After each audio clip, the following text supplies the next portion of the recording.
Good morning, this is the News Wire. I'm Leah Ubaga. The clinical officers' strike has officially kicked off today after the Council of Governors and the Ministry of Health failed to heed to their demands. According to KUKO's Secretary General George Gibore, they've constantly complained over their demands, which include the signing of the 2017 CBA, the working conditions of clinical officers, which the government has failed to look into, making them to work in unbearable conditions. Meanwhile, doctors in Kericho County say they'll also down their tools in 2 weeks' time should the county government fail to address their concerns, including exclusion from promotions. The Kenya Union of Clinical Officers wish to inform the public and all the stakeholders of the resumption of the industrial action effective midnight today. That is 17th day of February 2025, following the failure of the Council of Governors and the Minister of Health to address our concerns and fulfill the commitments made after the suspension of the 21 days strike. With the suspension notice dated 22nd January 2025. Gibore says they received a letter from the Council of Governors requesting for more time as they look into their concerns, but the letter failed to address several issues they had raised. Former Kiambu Governor Ednah is awaiting a court decision on whether or not he'll be released on bail after filing an appeal against his sentence. Through his lawyer Dunstan Omari, Waititu claims that the decision went against his expectations and that his rights were not respected. As we are talking like this, Babayao is undergoing medical treatment at Industrial Area Prison. He's not at Kenyatta National Hospital. We hope the court will be moved with the fact that we have given to be able to give us a date to argue the application for bail. And we hope, because this is a special wing of the High Court, the Anti-Corruption Division, we hope that by next week or this week, we shall be arguing for the release of Babayao. In his application, Waititu raised 57 grounds of defense seeking to be released on bail, first to allow their appeal case to be heard. We have filed a substantive appeal. This appeal raises over 57 grounds to ensure that Babayao is free to continue his politics as this matter proceeds. Remember, Babayao is a politician. Babayao is a citizen of this country. Babayao is protected by the constitutional provision of this country. This is not the first time the High Court and the Court of Appeal has released people who have been convicted by the Ethics and Anti-Corruption Court. Last Thursday, Waititu was sentenced to 12 years in prison or a fine of 52.5 million shillings after being found guilty of conflict of interest in a 588 million shillings corruption case. In the judgment, Waititu was barred from running for or holding any political office for the next 7 years. He was charged alongside his wife Susan Dungu, who was sentenced to 1 year in prison or a fine of 500,000 Kenya shillings. Retired President Uhuru Kenyatta has visited German President Frank-Walter at the Bellevue Palace in Berlin, Germany. During his visit, Kenyatta was accompanied by Kenyan Ambassador to Germany, Stella Mokaya, who also serves as Kenya's envoy to Poland and Czech Republic. During talks, Kenyatta and President Walter commended the existing partnership between Kenya and Germany and even expressed the need to continue strengthening the partnership. And in the international scene, Burundi says that close to 10,000 people have fled across its western border from the Democratic Republic of Congo over the last 3 days as Rwanda-backed forces advance there. It said measures were being taken to identify soldiers, civilians and the sick among the refugees and provide shelter with the help of the United Nations Refugee Agency. The Rwanda-backed M23 armed group has seized large areas of eastern DR Congo in recent weeks, displacing hundreds of thousands, and this weekend entered the key city of Bukavu, the capital of South Kivu province. That's the News Wire. I'm Leah. Ubag.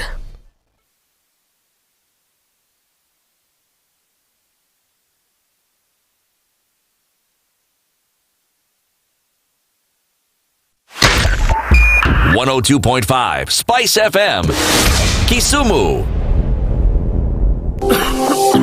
Medical emergencies don't wait for payday, so why should you? Picture this. You or a loved one falls sick. The hospital bill, sky high. The stress, overwhelming. But with Jubilee Health Insurance, you don't have to panic. Affordable health covers from just 200 shillings per month. Lipa pole pole. Get covered now. Pay in easy installments. Access to over 800 hospitals plus telemedicine and free drug delivery. SMS Health to 40643. Call 0709 949 000 or visit www.jubileeinsurance.com. Jubilee Health Insurance. Your health, your peace of mind. Some days just have you feeling, you know the ones. Very few aha moments. Just moments. Maybe even a few because how can a day this good feel so meh? But then, you realize your moment of escape is a cup of indulgence away. Delamere. Get lost in rich, creamy, flavorful bliss with every spoonful of Delamere real fruit yogurt. Indulge in the moment. Thinking of buying a home but worried about high mortgage rates and upfront costs? Well, what if I told you that DTB has a game-changing mortgage offer that makes home ownerships easier than ever? Join us on The Situation Room as we break down DTB's incredible mortgage solutions. We're talking low interest rates from 9% up to 105% financing and flexible repayment plans up to 25 years. All with no early repayment penalties. Want to know how you can qualify? Tune in to The Situation Room on SpiceFM. Weekdays morning from 6 a.m. to 10 a.m. And let's talk about how to turn your dream home into a reality. Are you a young person looking to unlock your potential? Are you ready to take the future in your hands? If so, then listen up. KCB to Jejiri is the plan. It's designed to empower young people like you, develop skills and knowledge you need to succeed in life. KCB to Jejiri combines vocational skills training, business development training, access to finance and business mentorship, preparing youth for jobs, entrepreneurship and wealth creation. Don't be left out. Visit kcbgroup.com/foundation to learn more.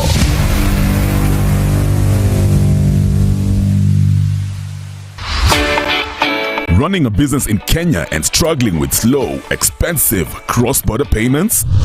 With Verto, you can send and receive money globally, faster, cheaper, and hassle-free. Pay suppliers, collect payments, and expand internationally with ease. 49 currencies, 190 plus countries. One powerful platform.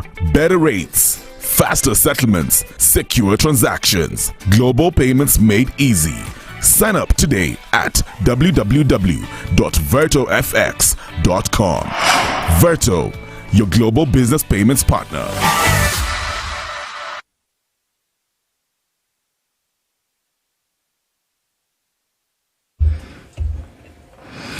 Good morning and welcome. It's Tuesday. Have a look at what's happening on the streets this morning, and actually not much. Well, it means that everybody is basically getting where they need to go at this point, and we're getting into Tuesday without too much of a hitch. On Uhuru Highway, bits and bobs of traffic as you get then towards the city, but I think you'll be able to flow through without too much of an issue. As you're coming off of the Eastern Bypass, we'll see a little bit of a clog up. Kangunda Road seems to always have traffic, no matter the time of day, but there's some traffic as you're coming in from Jiro out towards Outer Ring. Outer Ring itself, you'll find yourself through towards the thicker superhighway on one side and inbound towards North Airport Road on the other without a headache. So yay for that. Let's see how we get into Tuesday proper. We'll talk Spice FM KE on X, hashtag The Situation Room. Mature, intelligent talk every morning. Spice up yourself.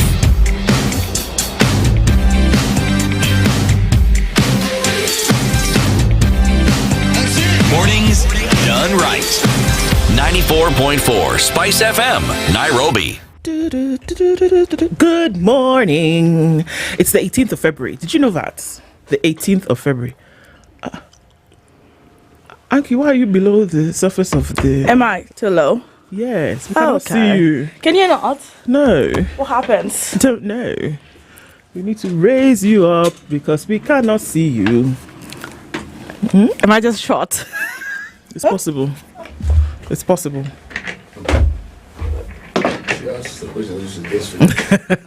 You guys are fixing yourselves. No, Hala. Oh, yes. Okay. Now, Ankey, good morning. Good morning. How are you? Very well, thank you. How are you doing this morning? I am energetic. Okay, that's good. Yeah, I don't know. I am very, very energetic today. I'm very happy. Okay. Yeah. Okay. I feel so good. Okay. Yeah. This is great. No, yeah, for real though. Okay. Why do you see? You see? There. What? The octave. Yeah. I feel good. No, that But that should actually scares people. If I played it, you jump out. No, that she had to say for real though. She's convincing herself then. No, that's not it. It's just sometimes we don't use the statements correctly. Which statement? Like for real though. Oh, okay. I'm not second guessing it. Okay. But new though. What? Again though.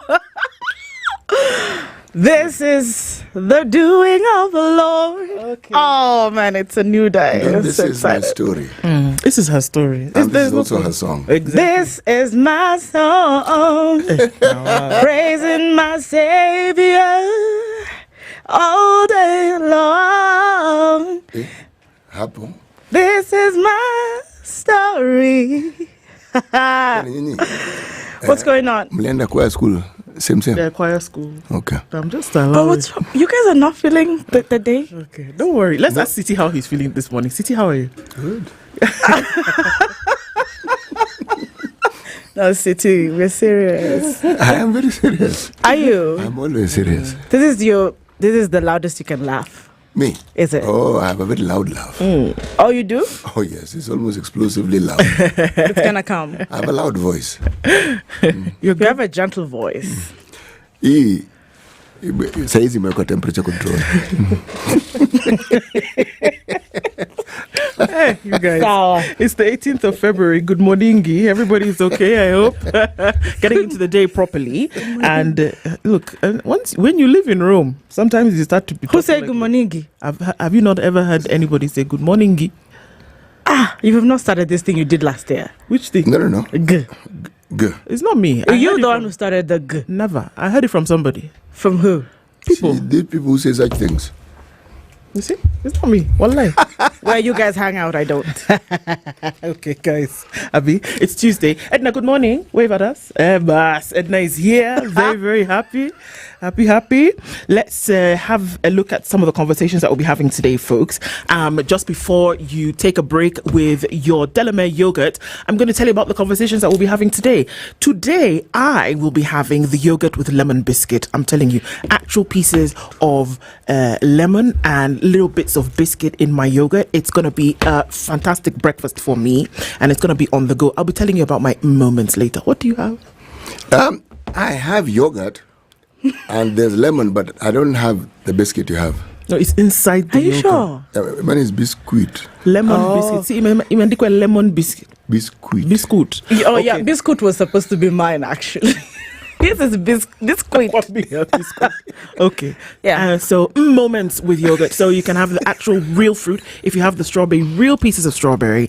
If it's the chocolate chips, real little pieces of chocolate and real fruit in your yogurt this morning. Delamere says, you know what? It is great moments, and you have your moments with Delamere. And that I'll tell you about the conversations that we will be having this morning.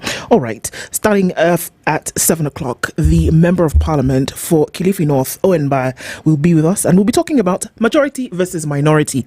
Who holds the mantle? What is it actually going to be? Do we have a step down? Do we have a, hard stance being taken? We'll talk about that at 7. And then at 8 o'clock, we'll talk with John Mututho.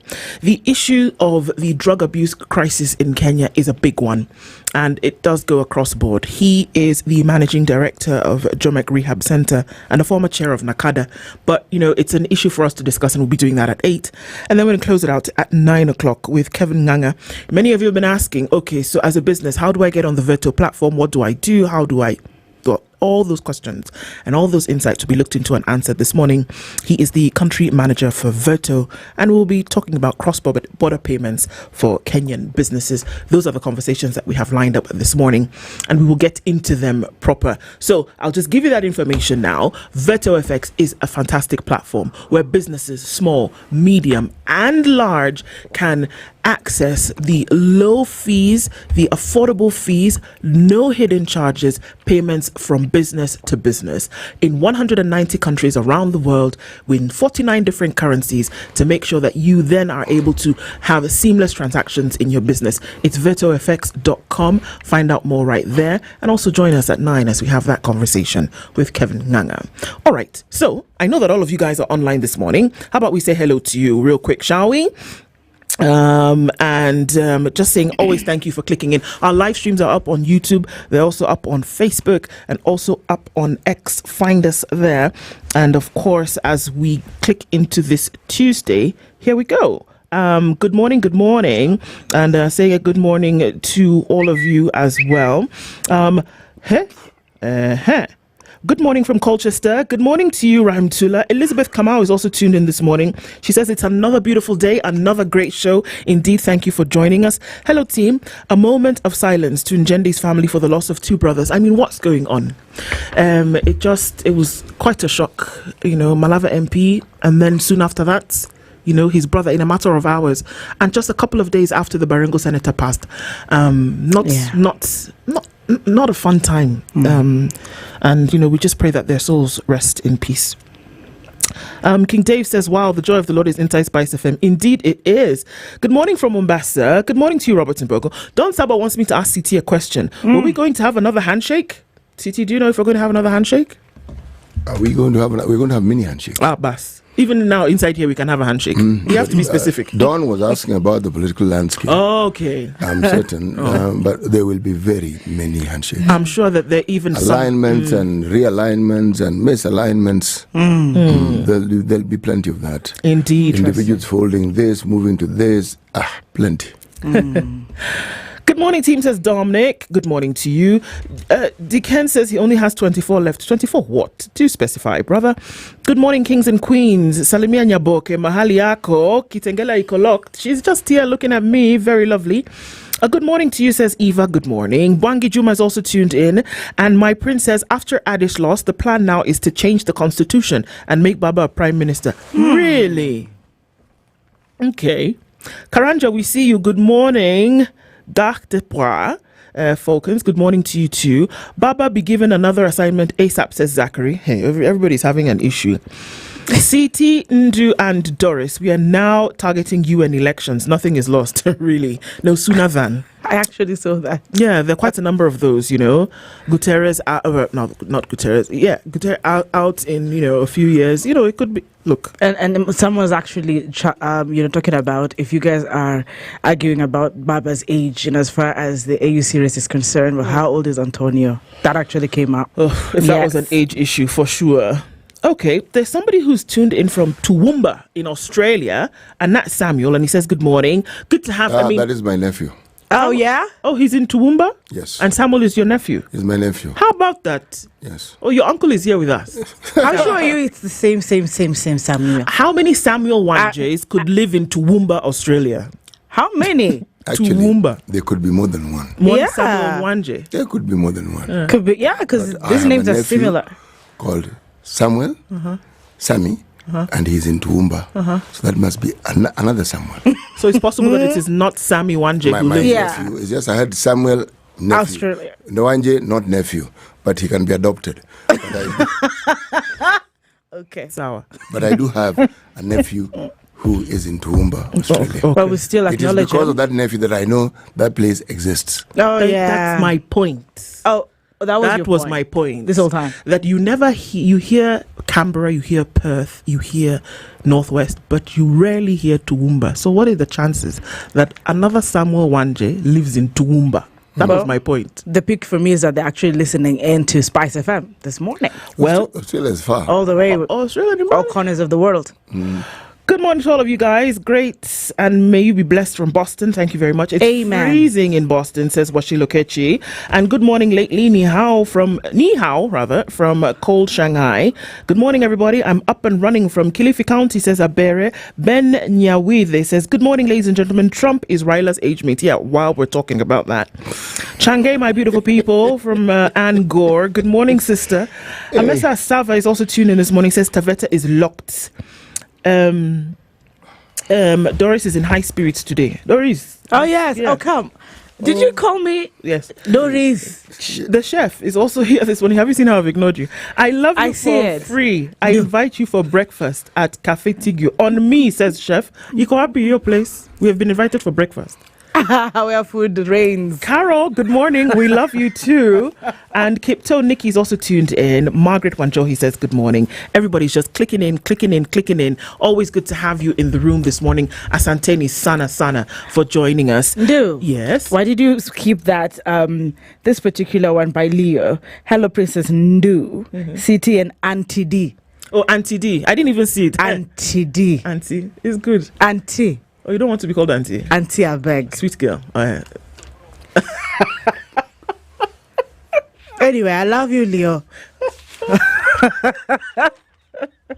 Please, I don't want to laugh too much because... Okay, Auntie. Okay, Auntie. In fact, thank you very... Leo, God bless you. Because now you have given me something to continue with. Do it.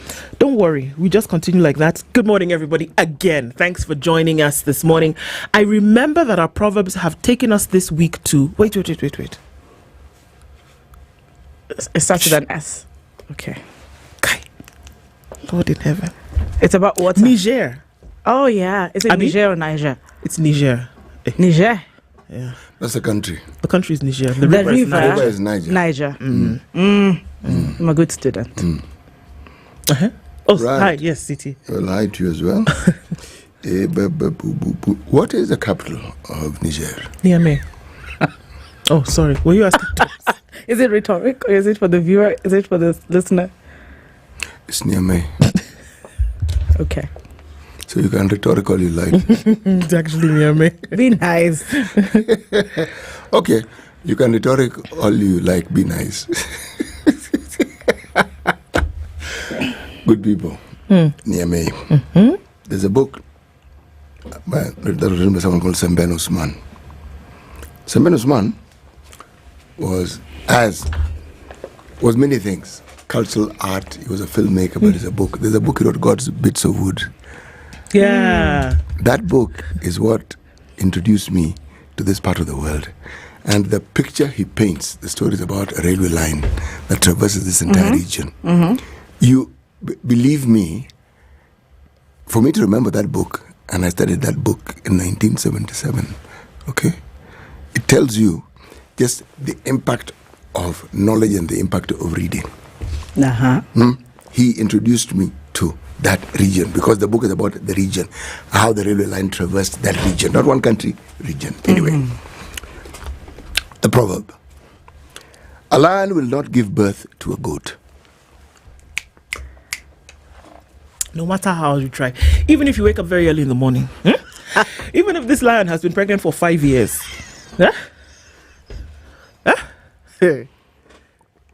even if you give birth at night, under the cover of darkness. You said everything, but you missed out on one exclamation. Hey, yeah, you know. Abi, lion no feed born goats. I love it.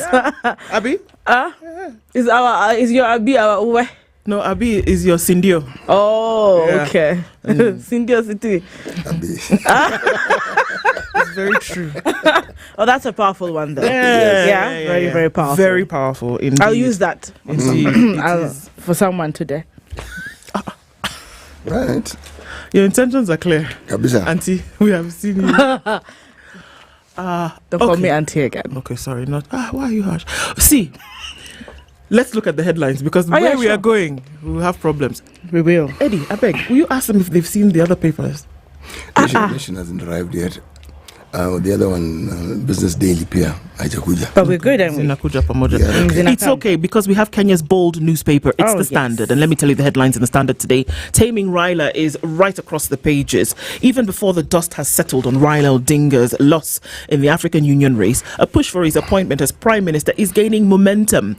Proponents want President Ruto to implement the NADCO report, creating the position in the Constitution. Raila's decision could reshape the political landscape of 2027. Nelson Koech, who is the Belgut MP, is quoted here saying the Kenya Kwanza administration should look for ways of accommodating Raila Odinga since he has got vast experience, which, if well utilized, can turn around the country for the better. I love it. I mean, no sooner than. People who told you. See, we'll look into the details of that story. Politics is we must comment on this thing. No, let's comment after we do the headlines. Okay. We can. It is very interesting how politics can actually change. Other headlines. Tough times ahead as principals out to hike school fees. They should wait now. Bank sues City Hall in 336 million shilling row. And if you thought that was bad, the UN is seeking 777 billion shillings for the Sudan crisis. Everywhere you look, everybody's looking for money. If economy is growing, why are Kenyans getting poorer? It's a question in the headlines. As the economy grows on paper, the reality for many is stark. A new report reveals rising unemployment, poverty and job insecurity, with policies failing to create quality opportunities. Okay, so just looking at a few more stories that we'll probably look into more detail. Of course, speculation after Raila's AUC loss. We're looking at that headline and we'll look into the details of that. And into the Financial Standard today, it is Tuesday. Loans. Banks fail self-regulation test. And banks force CBK's hand as they are failing this test. So we'll look into details of that. CT, you can tell us what's in the Star and then we'll start to, go. Okay. There's a top right-hand corner, just that it's not in teal green. News features. This page 11, Millicent of the Ambo, Jill of all trades, who has weathered many storms. Okay. In the middle of the paper, there is MyGov. By the way, this copy of the Star is free today. Okay? All right. There's nothing else there on the Star headline. Everything is bang in the middle of the paper. Okay. Everything. There are pictures of some 6 individuals who it is said were brains behind Raila's AUC campaign. There's Makao Mutua, Nancy Karungu, Antonio Kara, Elkanah Odembo, Pauline Njoroge, and Mahabub Maalim. Okay? How Arab states, France ganged up against Raila. This is a story on page 2. I want to go back to the East African, and we mentioned this yesterday, and the focus that is quietly but very determinedly pointing towards Africa and the interest that has grown on the continent. Guterres, that is the UN Secretary General, Antonio is his first name, says he backs Africa's quest for the seat in the UN Security Council. Says it would right historical injustice and it would also stabilize the world. Well, it would put us in the seat where we can actually get to hear firsthand what is going in and what is coming out. Yep. Yes, there's that little detail. Right. Okay. Well, we'll look into details of this. There's more coming in. Let's take a break at this point and then take a quick look at a couple of things and then come back. Remember, not even 1,000, not even 100,000, 1 million folks enter into the job market every year. Now, sadly, there are quite some who don't have the required skill to be able to do a job. KCB Foundation has seen this gap, and through the 2GG program, they've said, you know what, how about we start linking folks to these skills that will eventually link them to opportunities, whether it's starting their own business or whether it is getting a job. So you go through a 6-month training, and then after that you get a toolkit in your, in your desired field, and then they help you on your way with micro grants and, business acumen and all sorts of trainings to essentially set you on their way. 155,000 young people between the age of 18 and 35 have already gone through this program, the 2GG program, and they're on now into the next phase of their lives. You too can do this. You can talk to somebody who would want to get into this program, get the skills that they need to be able to get the jobs that they don't have at the moment, and find out all that information on KCB Group /foundation. Good morning. This is the Situation Room, the only way to start your day. Just have you feeling, you know the ones. Very few aha moments. Just moments. Maybe even a few Because how can a day this good feel so meh? But then, you realize your moment of escape is a cup of indulgence away. Delamere. Get lost in rich, creamy, flavorful bliss with every spoonful of Delamere real fruit yogurt. Indulge in the moment. The weather with SpiceFM.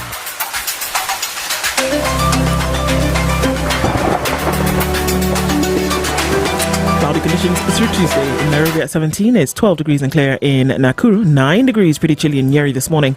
And at 11 degrees, Eldoret, also chilly getting into the morning. 25 degrees and partly sunny conditions in Mombasa, while it's 25 and sunny in Malindi. Clear at 19 in Kisumu and 17 and clear in Kakamega. Kampala is mostly clear this morning at 20 degrees, and at 27 it's cloudy in Dar es Salaam. 16 and a light drizzle over Johannesburg, and going into Mogadishu at 24 is cloudy, while 13 and cloudy in Addis Ababa. It's 28 and partly cloudy in Lagos, with cloudy conditions at 23 in Kinshasa, 4 degrees and sunny in Beijing, mostly clear at 0 in Paris, and 1 degree in London, and -2 in a mostly clear New York.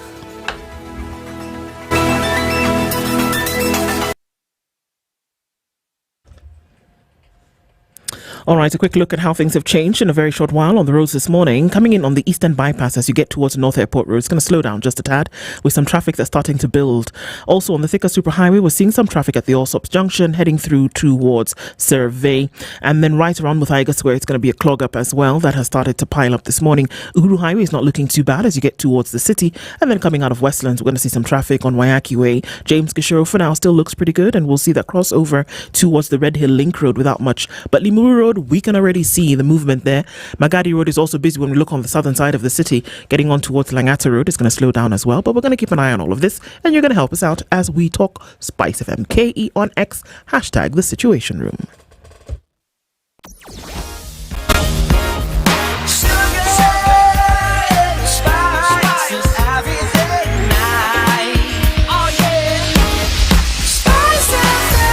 Spice up your life. Mature, intelligent talk every morning. Spice up yourself.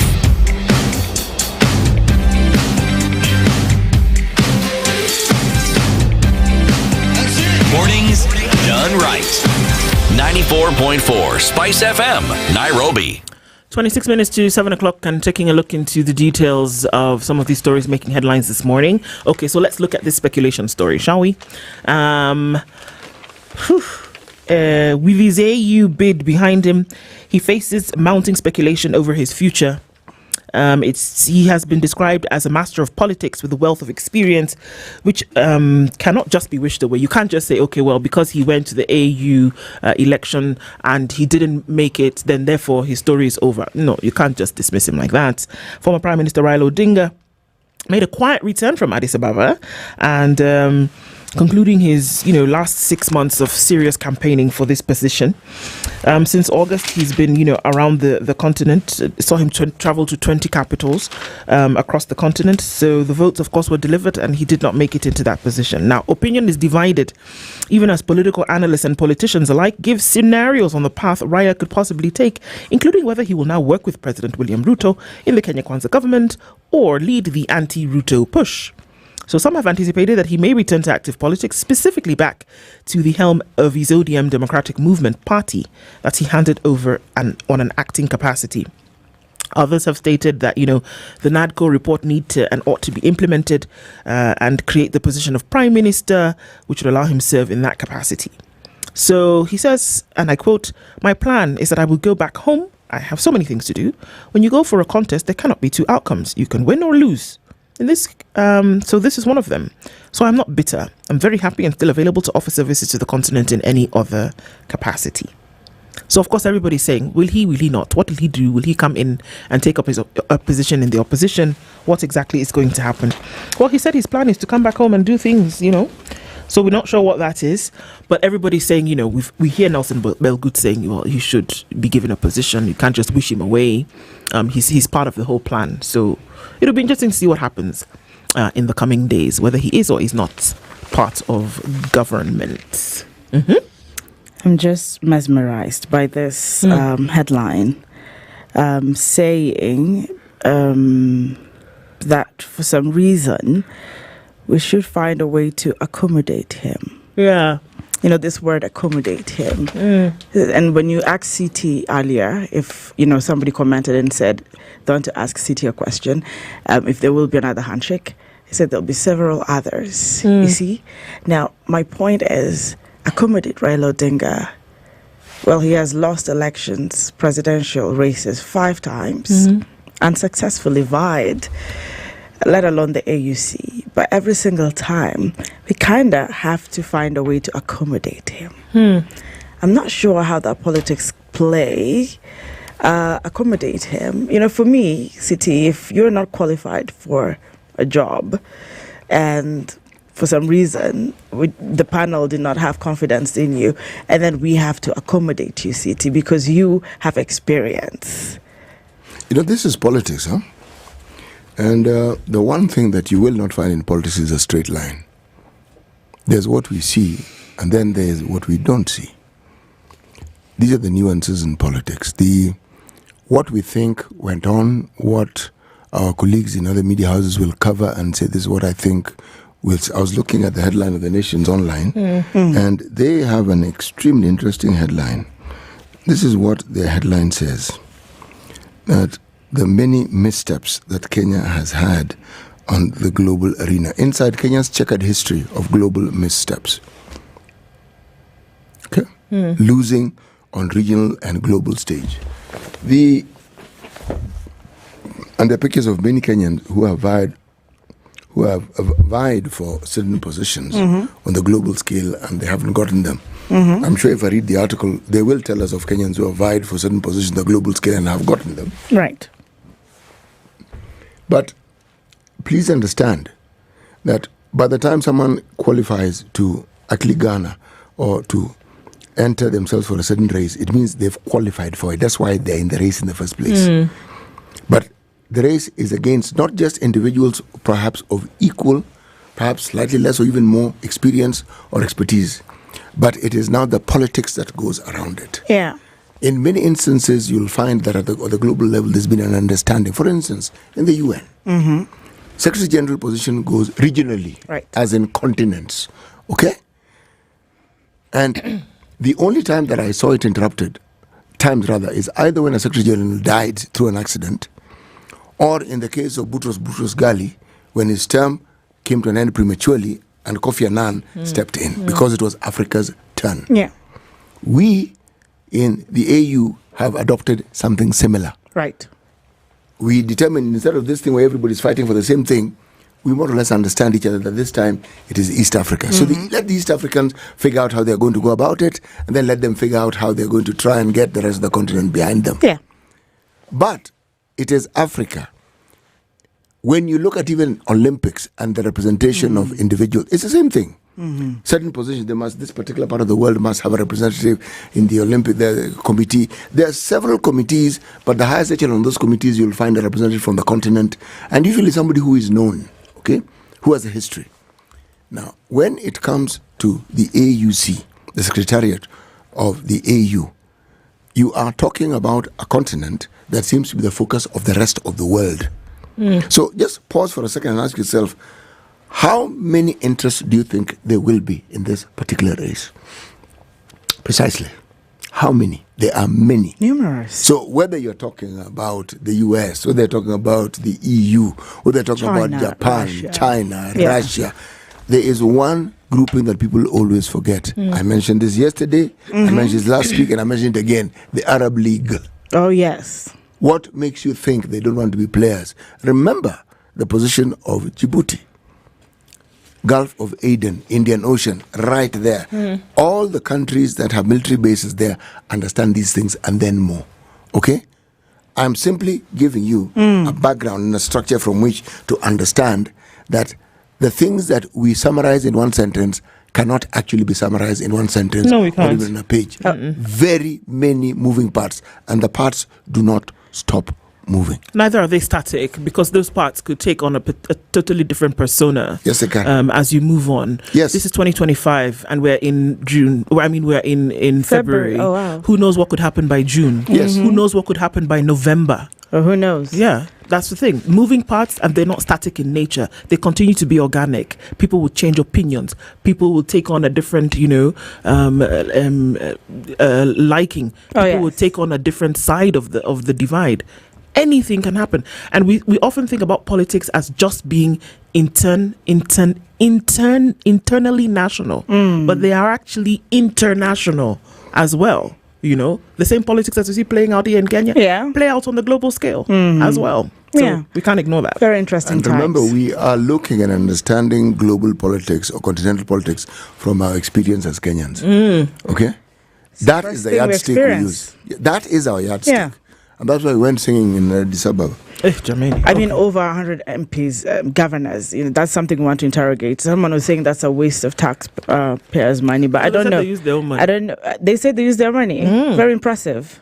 Please give us another story. Pretty much. It's just what I'm looking at here is the House Clerk dismisses petition against Wetangula as, pretty much those are concerned about his impartiality, serving as Speaker of the National Assembly and Ford Kenya party leader. And now we had a Nakuru activist, Laban Omusundi, file the petition through the Clerk of the Assembly, urging members of Parliament, rather MPs, to move a censure motion against Wetangula, arguing that he has been engaging in political activities that breach the principles of impartiality and independence expected of the Speaker. According to him, the Speaker is supposed to be an arbiter and he should not be involved in politics because it is a disrespect to his office. According to this particular petitioner, Wetangula has compromised the independence of Parliament by allegedly acting as an appendage of the executive. However, the Clerk of the National Assembly has stated that only a member of Parliament aggrieved by the conduct of the Speaker can move the House to discuss the Speaker's behavior after submitting a substantive motion. Samuel Njoroge, speaking in reference to the petition filed by Grassroots Oversight Initiative in Nakuru seeking the removal of the National Assembly Speaker Moses Wetangula, emphasized that all petitions to the National Assembly are governed by the Constitution. Furthermore, he says, and of course, he argues that the claim made by the non-governmental organization was either inadmissible.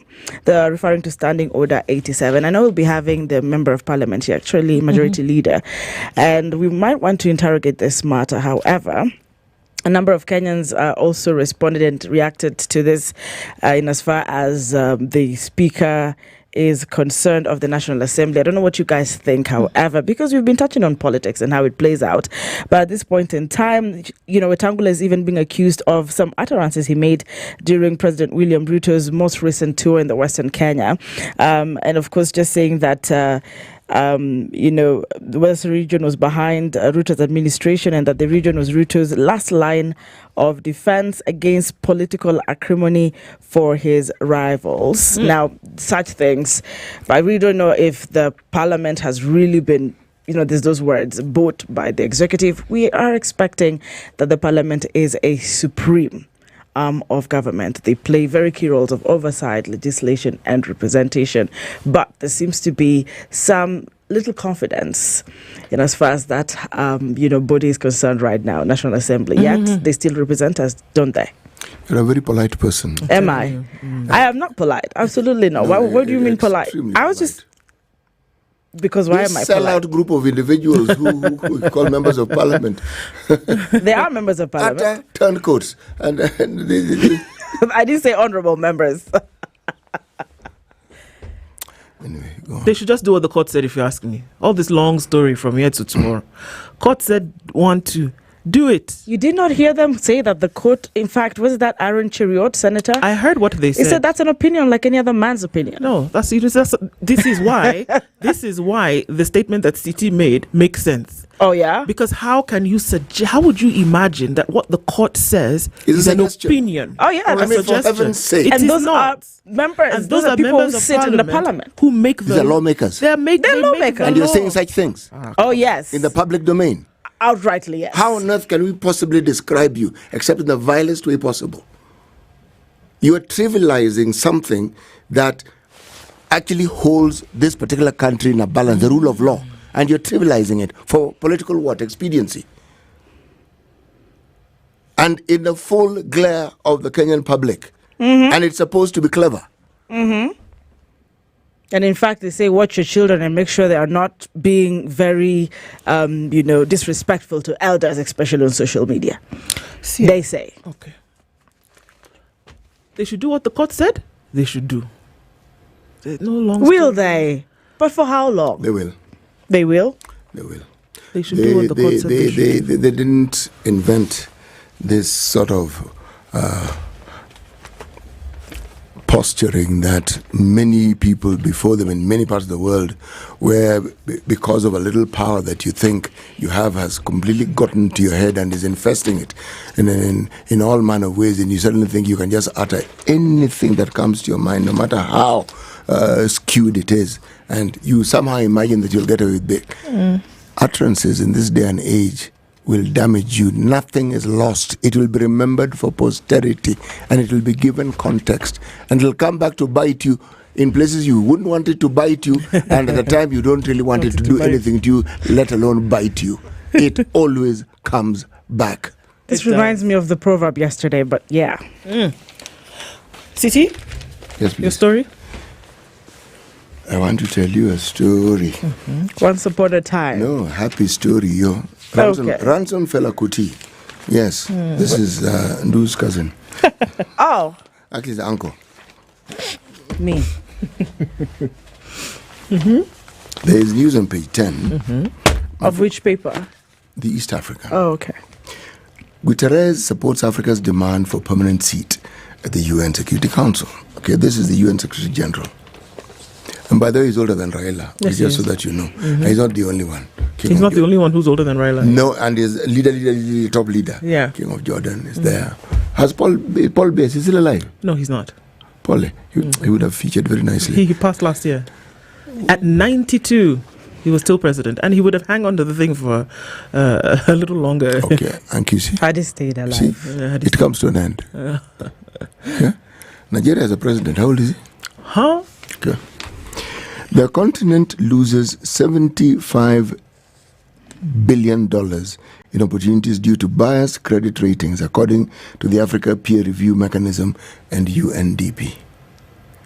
This rating, Moody and the other fellows who are not so moody, they are the ones who come up with all these things and tell you, well, if you look left and right and at the same time walk straight ahead and your finances are referred to as FX and they do an under thing on an economic straitjacket.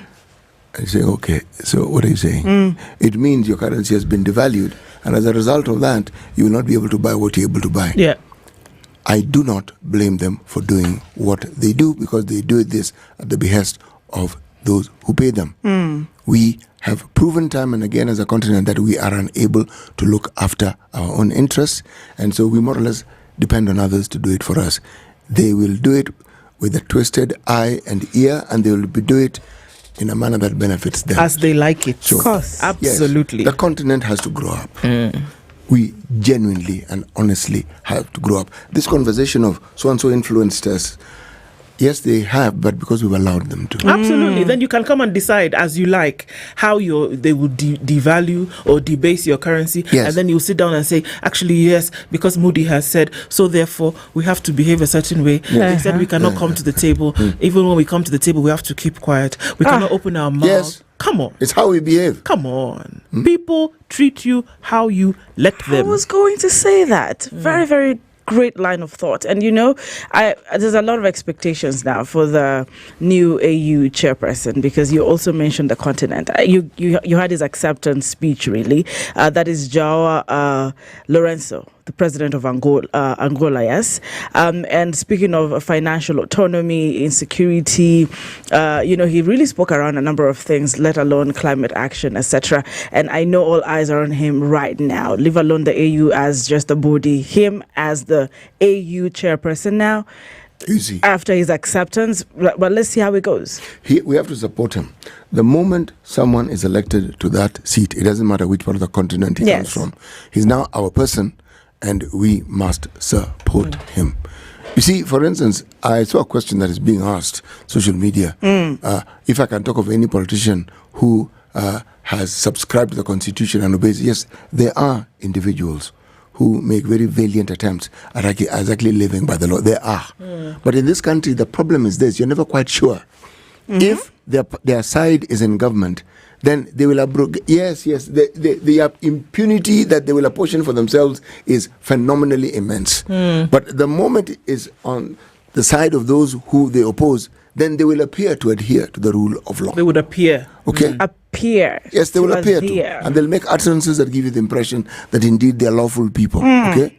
But the moment that changes, as it changes, they change with it. Oh, yeah? Okay? Yes, but they genuinely are individuals in our parliament who actually are law-abiding. There are. Problem is they are few, but and they far are. between. And somebody actually brought this up. I was having a conversation on my way home, and some young, lads just brought it up and said, what happens really? We vote some people in who are not like the old politicians. At least they look like they understand what's up. But when they get in there, they either get quiet or they change into what is happening with the corrupt fellas. There's something in the Kool-Aid.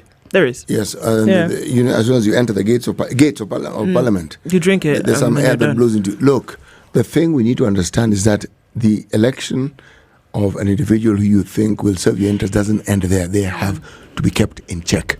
They must understand that they will be held accountable. When they do, then they will do what they're supposed to do. So long as they believe that they can do what they like, they will be infected.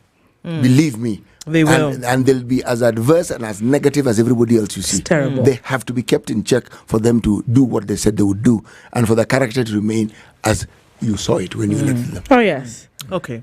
So, yes, I know, guys. It was a joke. Paul Biya is not dead. He is still alive. He's 92. Someone believed you. It was a joke because I was saying that, at 92, surely he cannot still be holding on to the power. But he's not. Yeah, he's not. He is alive. He is still alive, and he's still in that position. I think I need to drop the sarcasm a little bit. Yeah, sometimes the sarcasm just. Or maybe because it was about life. Africans take that a bit seriously. Hey, Jamani, no, he's not dead, guys. He's 92. Don't fry her. No, but it also tells you that our audience is awake. Active, it's true, woke. Very true. I don't know that he's active, but he's alive. Okay. Oh no, I'm talking about the view. I was adding to. I was just saying. Okay. Okay. So another story, school heads propose fee hikes and cite rising costs funding deficit. I mean, my goodness. Bad time. When it rains, it pours. Parents with children in public secondary schools may soon have to dig deeper into their pockets if a new proposal by school heads to hike fees is approved. The proposal submitted by the Kenya Secondary School Heads Association, KESHA, is outlined in a document titled Operational Crisis in Secondary Schools. I think the title of that document is interesting. If adopted, it would see fees in secondary schools increase by up to 20,000 shillings annually. Wow. Okay. Now, According to the proposal, parents with children in national schools would be required to pay 72,000 per year, an increase from the current 53. Let me just say that parents with children in national schools, and I'm going to say it publicly because it is true. Already, when you go for parents' orientation, you're told how, 1, 2, 3, you want to make sure that your children are taken care of. Already, you're paying an additional 30,000 bob. Already on top of what ministry has said. So now I don't understand this. 30,000. Yes, already we are paying that. Okay. Now I don't know what is going to happen if they want to now come and tell you that on top of this ministry or the public secondary schools want to raise the amount. So you go to school. This is what the school fees is in a national school. Okay. They tell you, because we want to make sure that we can do 1, 2, 3, we're just asking you during parents' orientation to just add some so that we can make sure that even if there's delay from ministry or whatever, we can sort out that issue. So already parents are paying an extra 29 something, comes to 30,000. So I wonder what is going to happen when this additional 20,000, if it is actually approved, what it's actually going to do to people.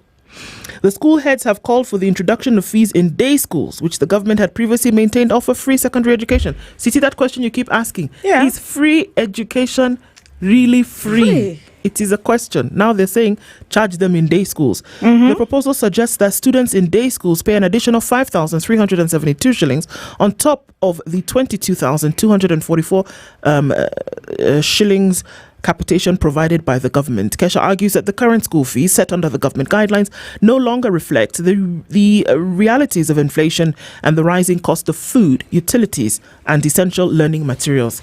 Well, I don't know. I'm tired. It's getting harder and harder in institutions of learning. I'm sick. I can't. The best thing you can do is give every single Kenyan basic education. Let them access it. There's so much headache around education, let alone the confusion that has been happening in the higher institutions of learning. Is anyone seeing? Can anyone hear me? Well, it's crazy. It's mad. When you have fundamentals like that, fundamentals being at the heart of our conversation, and yet what takes center stage in what we're discussing are things political. We have to, in a sense, because our politics more or less determines the direction that things go. But what sort of crime are we committing against the younger generation of this country? What are we doing to these people? We're killing it. We're killing them. I mean, every day there is a crisis in education. At the end of this education process, they are young Kenyans. Yeah. They are young people. These individuals represent our future. Indeed. And look at the horrible future we are building as we watch. It is terrible. You can't rely on anything. You're not sure whether you'll be able to go to school. And if you go to school, you're not sure they're going to be sent back. And even when you get to the school, you don't know if you have the materials that you're supposed to use to work. You don't even know if the teachers... What did we hear the other day? That in Kenya... You know what? That today, only 37% of schools have a science teacher. Huh? I thought Kenya Kwanza has been talking about hiring more teachers and employing interns. Okay. Is it not? Has anybody told you what the number was 30,000? Kind of talk is that? Do you know where they went? Do you know? Because if it was 30,000, then we should also know that there were 30,000 and 5,000 went here, 2,000 went here. Yes. And so do you know? The answer is personally no. That's what should have happened. And the plan should have been, this will meet the needs for this quarter or for the first 6 months. In the next 6 months, as we do this, we will then allocate another 30,000 slots and we'll take them, blah, blah, blah. And then you'll also have to tell us how it is that the selection of teachers is representative of the national diversity. City, you're talking about, and then now you've decided in all of this, look, because I believe firmly that information must fuel a decision. Data collection, information that we have is what now says, okay, based on 1, 2, 3, we can then now go this way or this way. You've already decided that you want to go into pathways in the next few years. You want to go into pathways in secondary school. Remember, this is the first year where we didn't have a Form 1 intake. You want to go into pathways. It's either STEM or the humanities. And already you have a severe shortage of students, of teachers in the science field. When are you going to start training them? When are you going to ensure that you have science teachers to take care of STEM? What are we talking about? And then we want to say here that we complain. We need to get serious. We need to get very, very serious, because those are some of the things that we talk about. Then you go on to start complaining later that we have a problem. Meanwhile, at the very foundation, the bricks that you're using is made of soft matter, and then you expect the foundation to stand and to be solid. In what crazy world do you think such things can happen? It's already shaky. We really have a lot of work to do, and we need to take it seriously. And on that note, I'm angry. Good morning. It's 7 o'clock.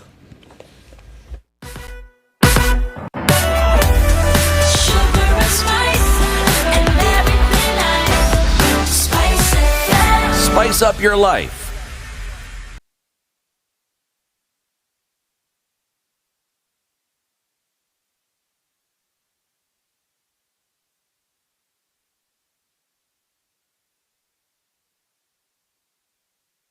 This is the news. Why I'm Leah.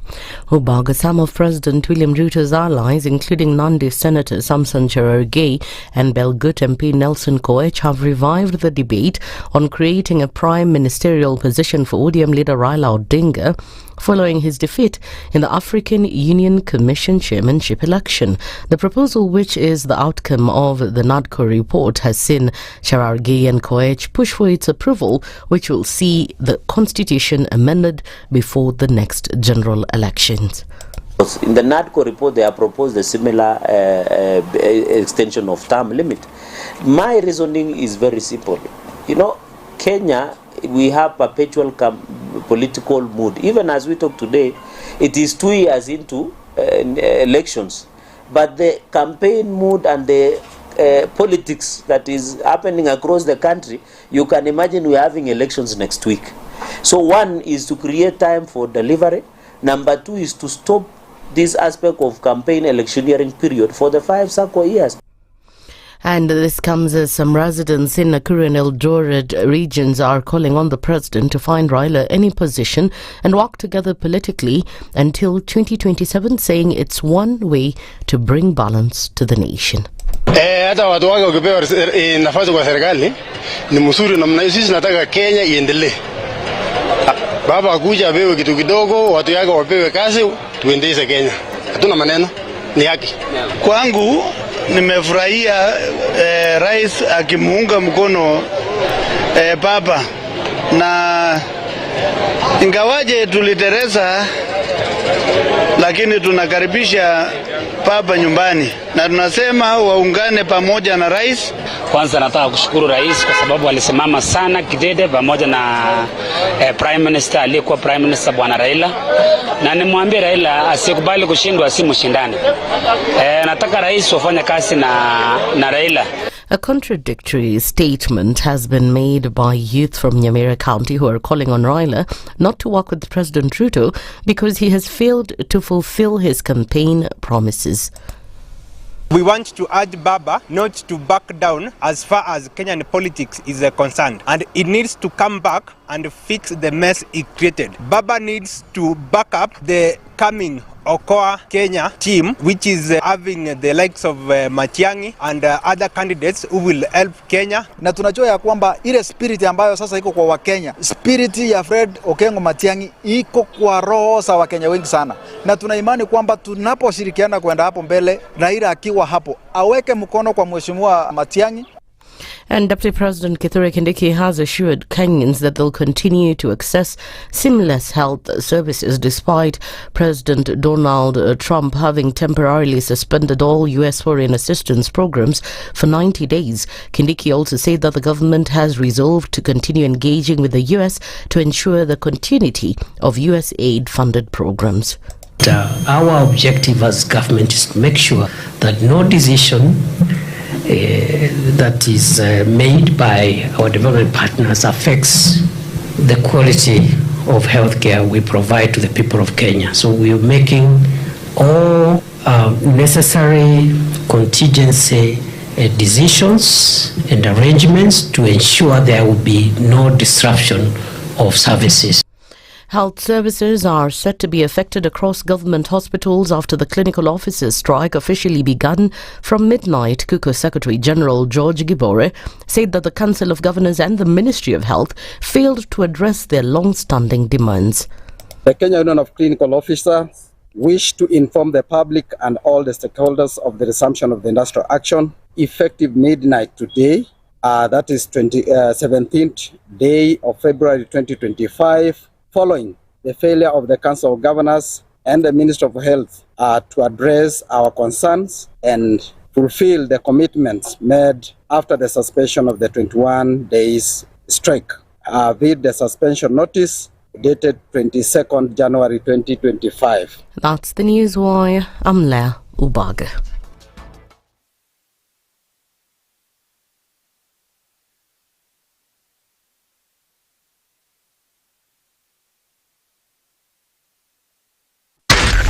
SpiceFM, Nakuru. Medical emergencies don't wait for payday. So why should you? Picture this. You or a loved one falls sick. The hospital bill, sky high. The stress, overwhelming. But with Jubilee Health Insurance, you don't have to panic. Affordable health covers from just 200 shillings per month. Lipa pole pole. Get covered now. Pay in easy installments. Access to over 800 hospitals plus telemedicine and free drug delivery. SMS Health to 40643. Call 0709 949 000 or visit www.jubileeinsurance.com. Jubilee Health Insurance. Your health, your peace of mind.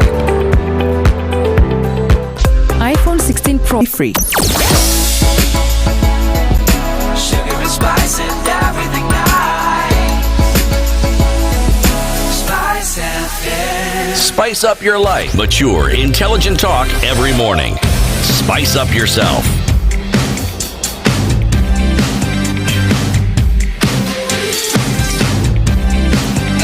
Mornings done right. 94.4 Spice FM, Nairobi. Good morning at 7 after 7 on this 18th day of February into Kenya's biggest conversation, and we're into the second hour of it this morning. So karibuni sana. Keep clicking into our live streams on YouTube, on Facebook and on X. And as you're locked in around the country on your different dials, welcome also to our audience on KTN. Karibuni sana. CT. I want to take a mortgage and I want to find out how I can do this in the best way possible. And I hear a little bird whispered in my ear. Yes. That bird, now well acquainted. Okay. The bird is called DTB. Okay.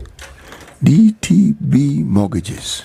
This is what Diamond Trust Bank is saying. The anxiety around getting a mortgage often comes in when you feel you either won't qualify, you're not able to, you don't know how. Diamond Trust Bank is saying all those questions that linger in your head and which seem not to have a ready answer, we will help you find a way forward. One, and I want you to check as I go along. There are no hidden charges, number one. There are no penalties if you pay ahead of the schedule that you were actually supposed to pay within. You will pay for a 10-year mortgage 9% constantly throughout those years. If it's a 25-year mortgage, you'll pay 9.75. Keep checking. Check. If you happen to be in the diaspora, check. You will be able to also get a loan. If you are employed and you have a pay slip, or if you're self-employed, you will still get a mortgage. You are able to. 105, that's the figure. And that's the percentage of what you'll get as a loan. Amazing. People talk of 100, 105. 105%. Yes, if you are paid, if you are in paid employment. Diaspora, 80% of whatever it is that you wish to purchase. Kenya Mortgage Refinance Company is an umbrella body that makes it possible for lenders like Diamond Trust Bank to partner with so that you can get the best possible rates at the most convenient way to suit your needs. Beautiful. Now, that's Diamond Trust Bank. If you have a problem with any of this and you seek clarity beyond what I have just said, two things. Either go and visit any Diamond Trust Bank branch, or send an email. Email is mortgages@dtbafrica.com. Lovely stuff. And also, we talked about when you have a medical emergency, sometimes you're in a tailspin, right? You're not quite sure what to do. Where do I get the money from? Do I take a loan? Do we have Harambe? Do we say, okay, let's just cross our fingers and knock on wood and pray the person will get better? No, you don't do that. Hopefully, you would have taken some health insurance. But let me tell you some things about the J-Care medical cover with Jubilee Health Insurance.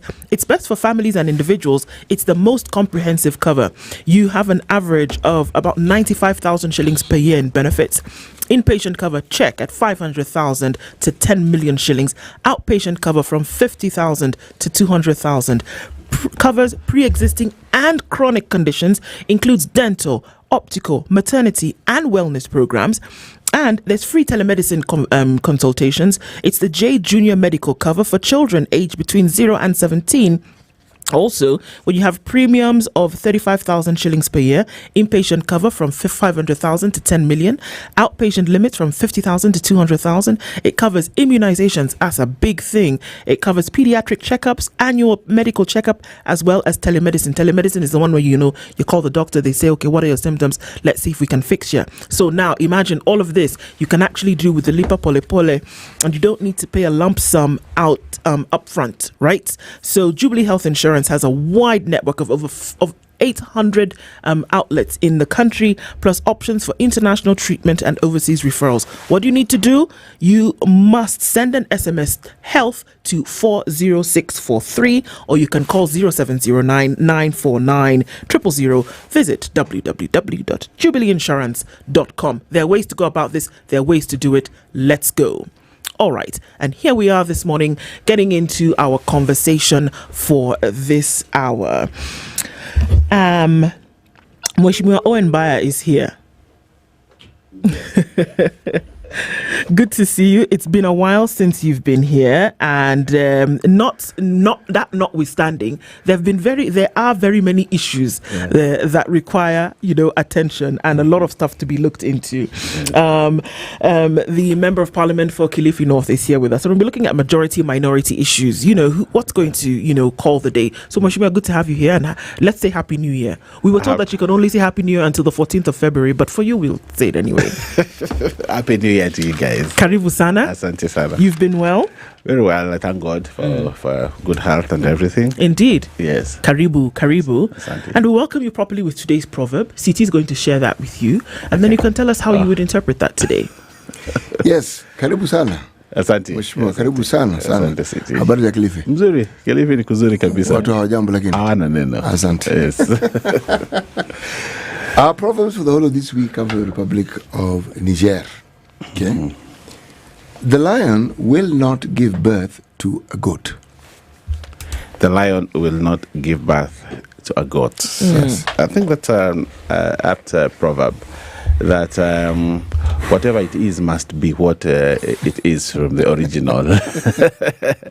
That a lion begets a lion, just like fire begets fire. So you do not expect anything different from the original, just like a fruit will not fall far away from the tree. Absolutely. Okay. That's a lovely tie. Thank you. I must say. Okay, so getting into this conversation this morning, Mheshimiwa, is that a couple of weeks ago, let's go back a year ago. Yeah. No, actually, we're in 2025, so two and a half years ago, after the election was held, and there were talks about who held the majority in Parliament, and we saw that there were some significant moves from certain parties, and they now collapsed themselves, and then we heard that Kenya Kwanza was now the majority in Parliament. And then after that, there was a majority leader that was selected. There were leaders of the minority in both houses, and that moved. And decisions were made in Parliament. House business continued. Different heads of committees were selected. And based on that, legislation representation and oversight continued for the next 2.5 years. Yeah. We do know that in that time, a petition was taken to court and they said, no, come on, we need to look at these numbers properly. Was the Speaker of the House in his capacity then allowed to make the pronouncements that he did about who held the majority? 2.5 years down the line, the court has made its pronouncements just 2 weeks ago, and they said, number one, the Speaker of the National Assembly at that time, in his capacity, held dual roles, and we cannot allow that to happen. Number one, check. Number two, we also see that the pronouncements that he made over who held the majority in Parliament then could not be the case. And as a result of that, at the time, we see that the Azimio coalition was in the majority. Yes. Present day, 18th of February, Parliament has come back from recess. But some individuals have refused to vacate their seats according to what the courts have said. They have been touting about who should sit in the positions of majority, speaker, as well as, leaders on both sides. Yes. Where are we today, and why is it taking so long to do what the court has said? Thank you very much. Also, the deputy majority leader. Yes, you are. And, of course, I have interest. I want to declare my interest ab initio on this matter. Yes. The role of declaring who is majority or who is not majority in Parliament is the role of the Speaker. Yes. The Constitution and the Standing Order allows the Speaker to determine who is majority and who is minority. But the Speaker is also informed by certain organizations or certain institutes that are created by the law. And one of the institutions that is created by law is the PPR, the political parties, or the registrar of the political parties. She actually is the person that furnishes with the Speaker with the information on who belongs to which party. In this case, especially when you have a coalition or coalitions and coalition political parties, then the registrar is the one who knows which parties are in which coalition. And therefore, at that particular time, the registrar furnishes the Speaker with the information, and therefore the determination of who is majority and who is not majority is based on what the registrar of political parties has provided, and also what IBC has provided, because the registrar of political parties will get information from IBC that these are the duly elected members of Parliament through a gazette notice. And when the registrar of political parties receives that, then he will also, or she will also look at it and say, so these members belong to which party, and therefore furnish the Speaker with the relevant information. Therefore, looking at all that information and based on the standing order, the Speaker therefore has capacity to declare, to say that this is majority and this is not majority. Now, at the collapse of at the end of the elections in 2022, such was the process, and the Speaker received that information that this is Azimio coalition, this is the Kenya Kwanza coalition, these are independent members of Parliament, and also these are parties that are not affiliated to any coalition but have members that have been elected to Parliament. Based on that information, then the Speaker makes the determination. Now, at that particular time, the information that was received by the Speaker was that Kenya Kwanza was the majority. Now, there was contestation on where three parties, I think, PA, the Kingi party, PA. There was contestation on Mandeleo Chap Chap. Yes. And I think there was contestation on, I don't know, the DP or, but another party, on where did it belong. Could that be the MDG? The MDG. Yeah. The MDG has only one member. Yeah. And where they belong. Because initially, I think they had signed a coalition agreement with Azimio at that particular time. And as we were approaching the elections, I think they decamped from Azimio and joined Kenya Kwanza. Yes. And you actually saw that the Honorable Kingi campaigned with the president. The Honorable Alfred Mutua campaigned with the president at that particular time, showing that they had actually switched the allegiance. So when it comes to the issue of sovereignty, did the sovereign will of the people elect members that belonged to Kenya to Mandeleo Chap Chap and PA? Did they elect them because they wanted them to be in Azimio, or did they elect them because they wanted them in Kenya Kwanza? Because that is or where did they elect them because they just wanted them to actually represent the will of the people at that level, at that constituency level? Well, correct. You see, every time an election is happened, the sovereign will of the people determines where you belong.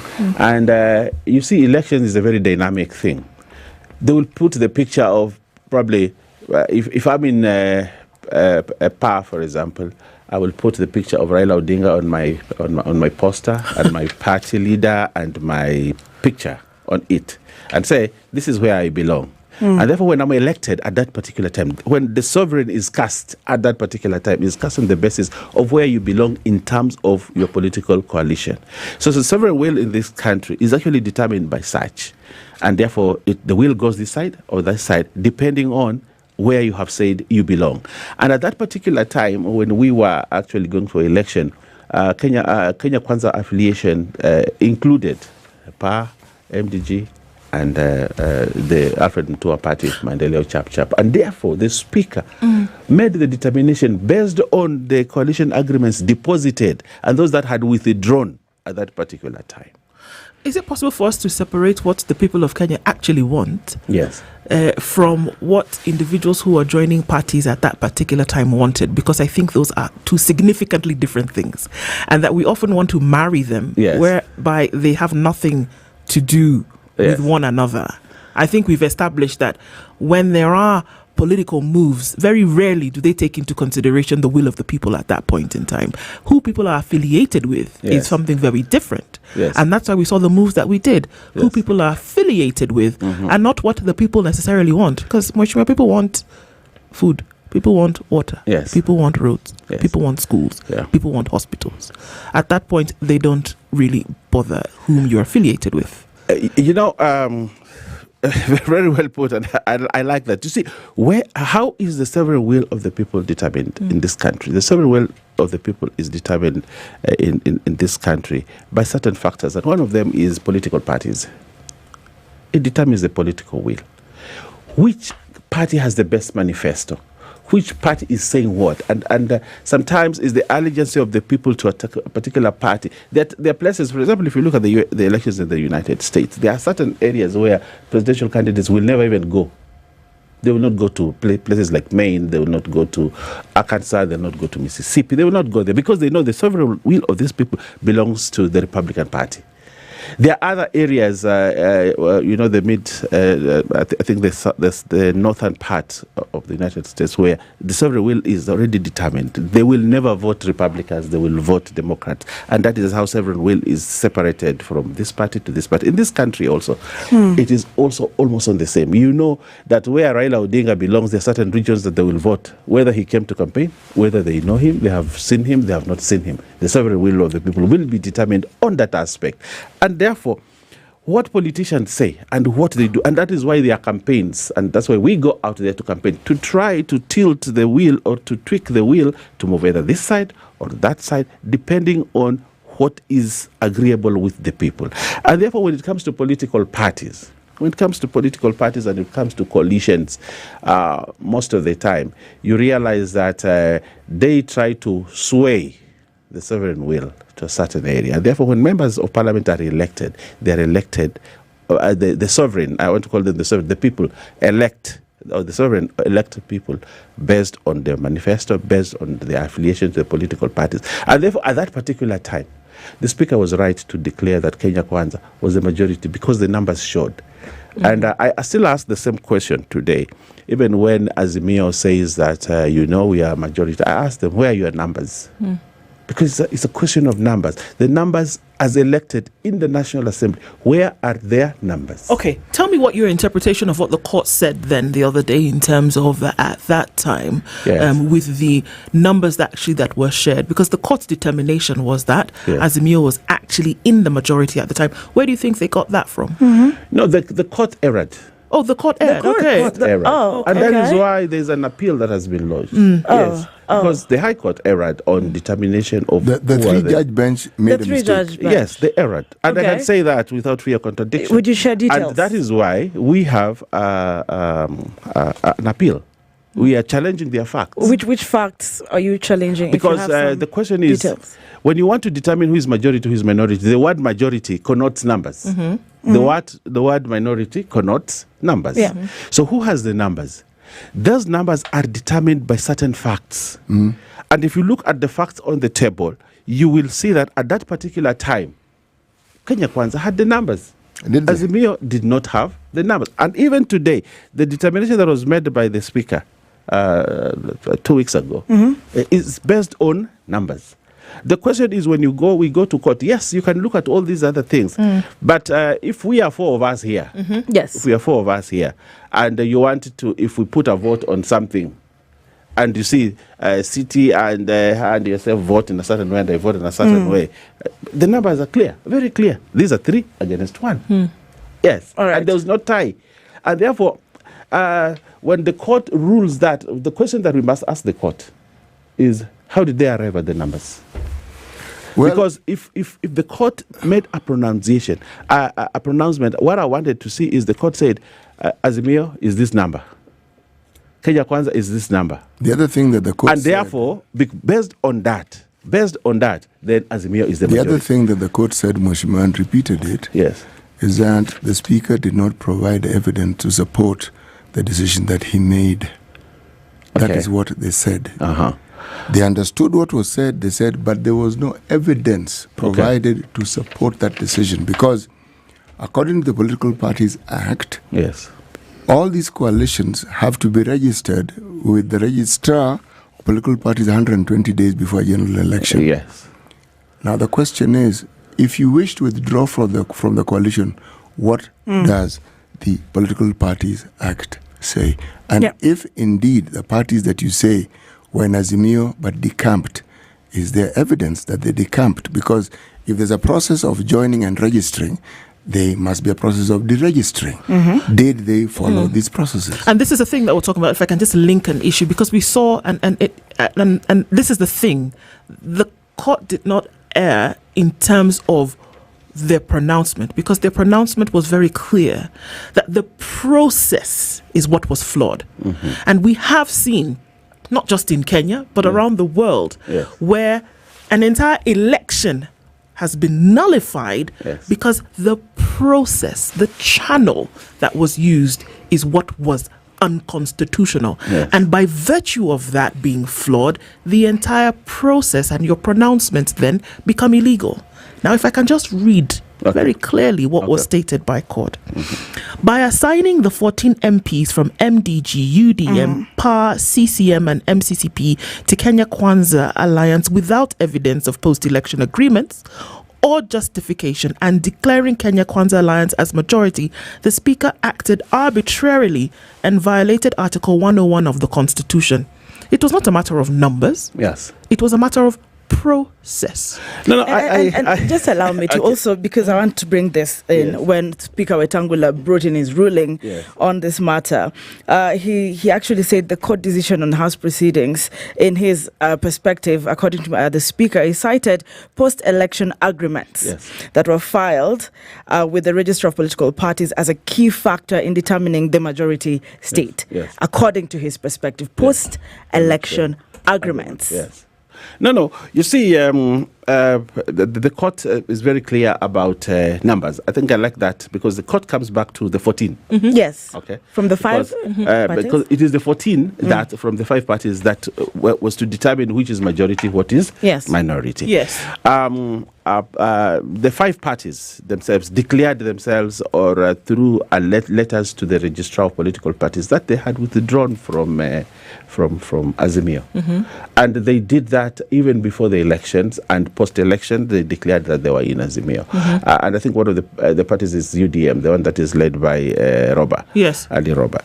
And therefore, at that particular time, the Speaker the information that the Speaker had at that particular time, and which we must never run away, that it is the role of the Speaker to declare who is majority, who is minority, not the courts.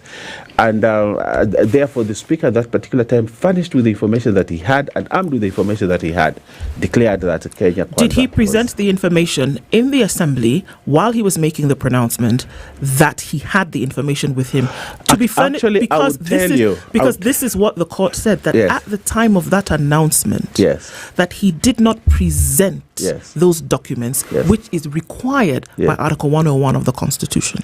You see, the Speaker makes rulings in Parliament, and it's one of his duties in Parliament to make rulings, and Parliament is a quasi-judicial institution, and armed and based on evidence that he had at that particular time.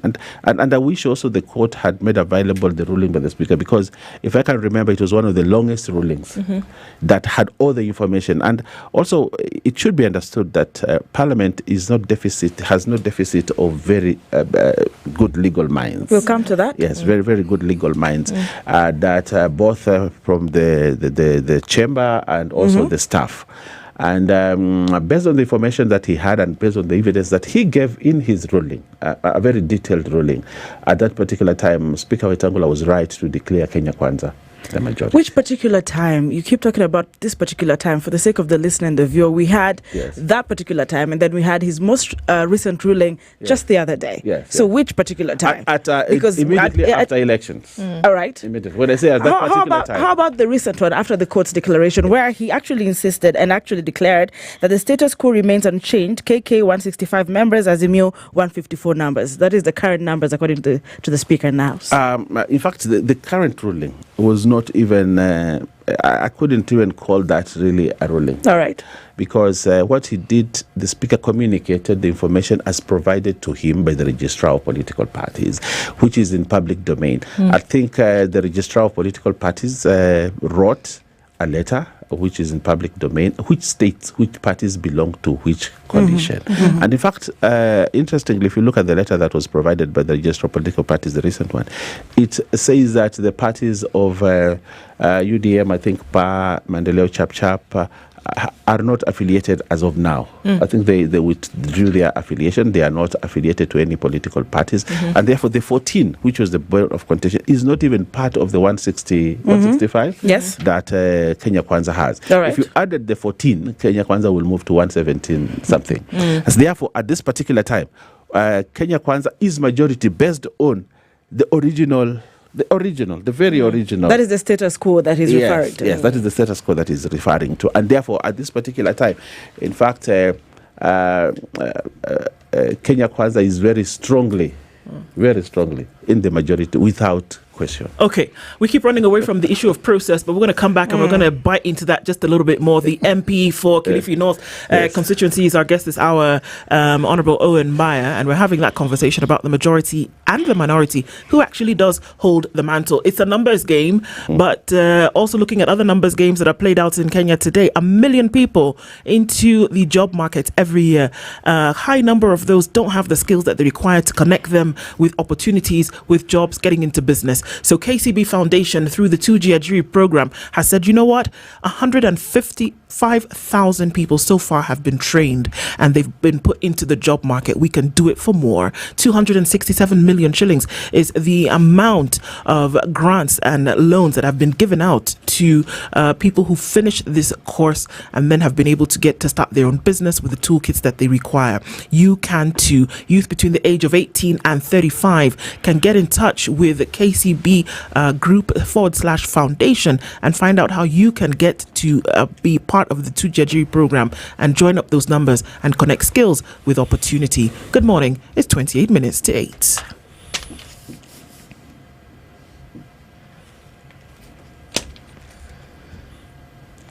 This is the Situation Room. Some days just have you feeling, you know the ones. Very few aha moments. Just moments.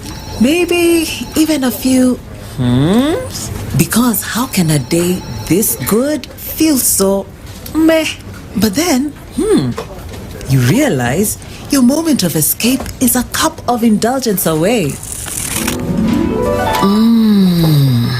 Delamere. Get lost in rich, creamy, flavorful bliss with every spoonful of Delamere real fruit yogurt.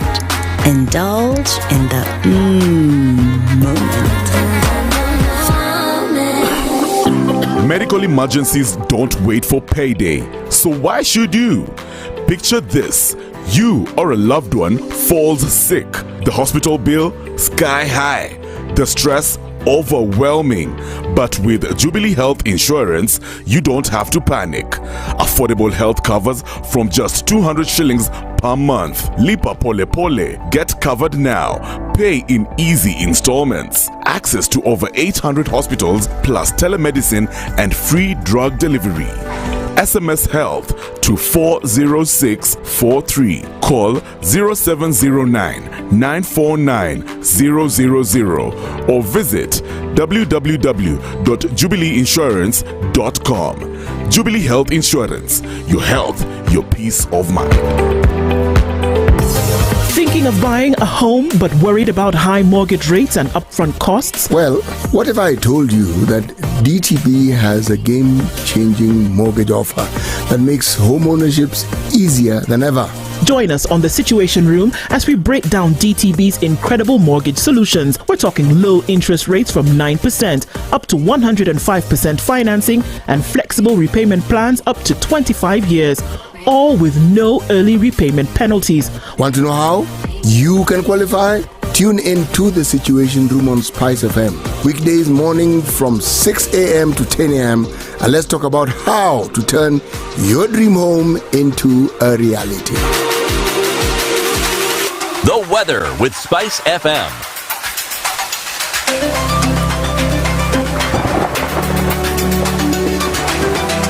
Cloudy conditions in Nairobi this morning. It is 16 degrees, and at 12 it's sunny in Nakuru, 12 degrees and sunny in Nyeri, 13 and slightly warmer in Eldoret, and at 26 sunny in Mombasa, while at 26 it will be sunny in Malindi. It's sunny at 19 in Kisumu with sunny conditions at 16 in Kakamega. The sun is up at 19 in Kampala, while at 27 it's mostly sunny in Dar es Salaam. Johannesburg, light rain still continues over the city at 16, and 25 Mogadishu is sunny with 12 degrees and sunny conditions in Addis Ababa. Lagos is cloudy at 27, while Kinshasa is cloudy at 23.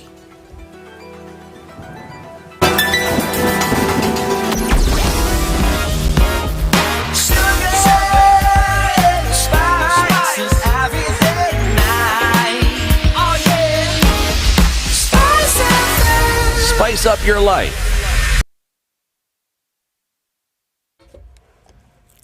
All right, it's busy this morning and we're getting into traffic hour proper, just taking a quick look at what's happening on these streets today. And it's already starting to build up on the Thika Superhighway coming in from that Allsops Junction. It's going to take you a hot minute to be able to get through this, but just keeping an eye on that.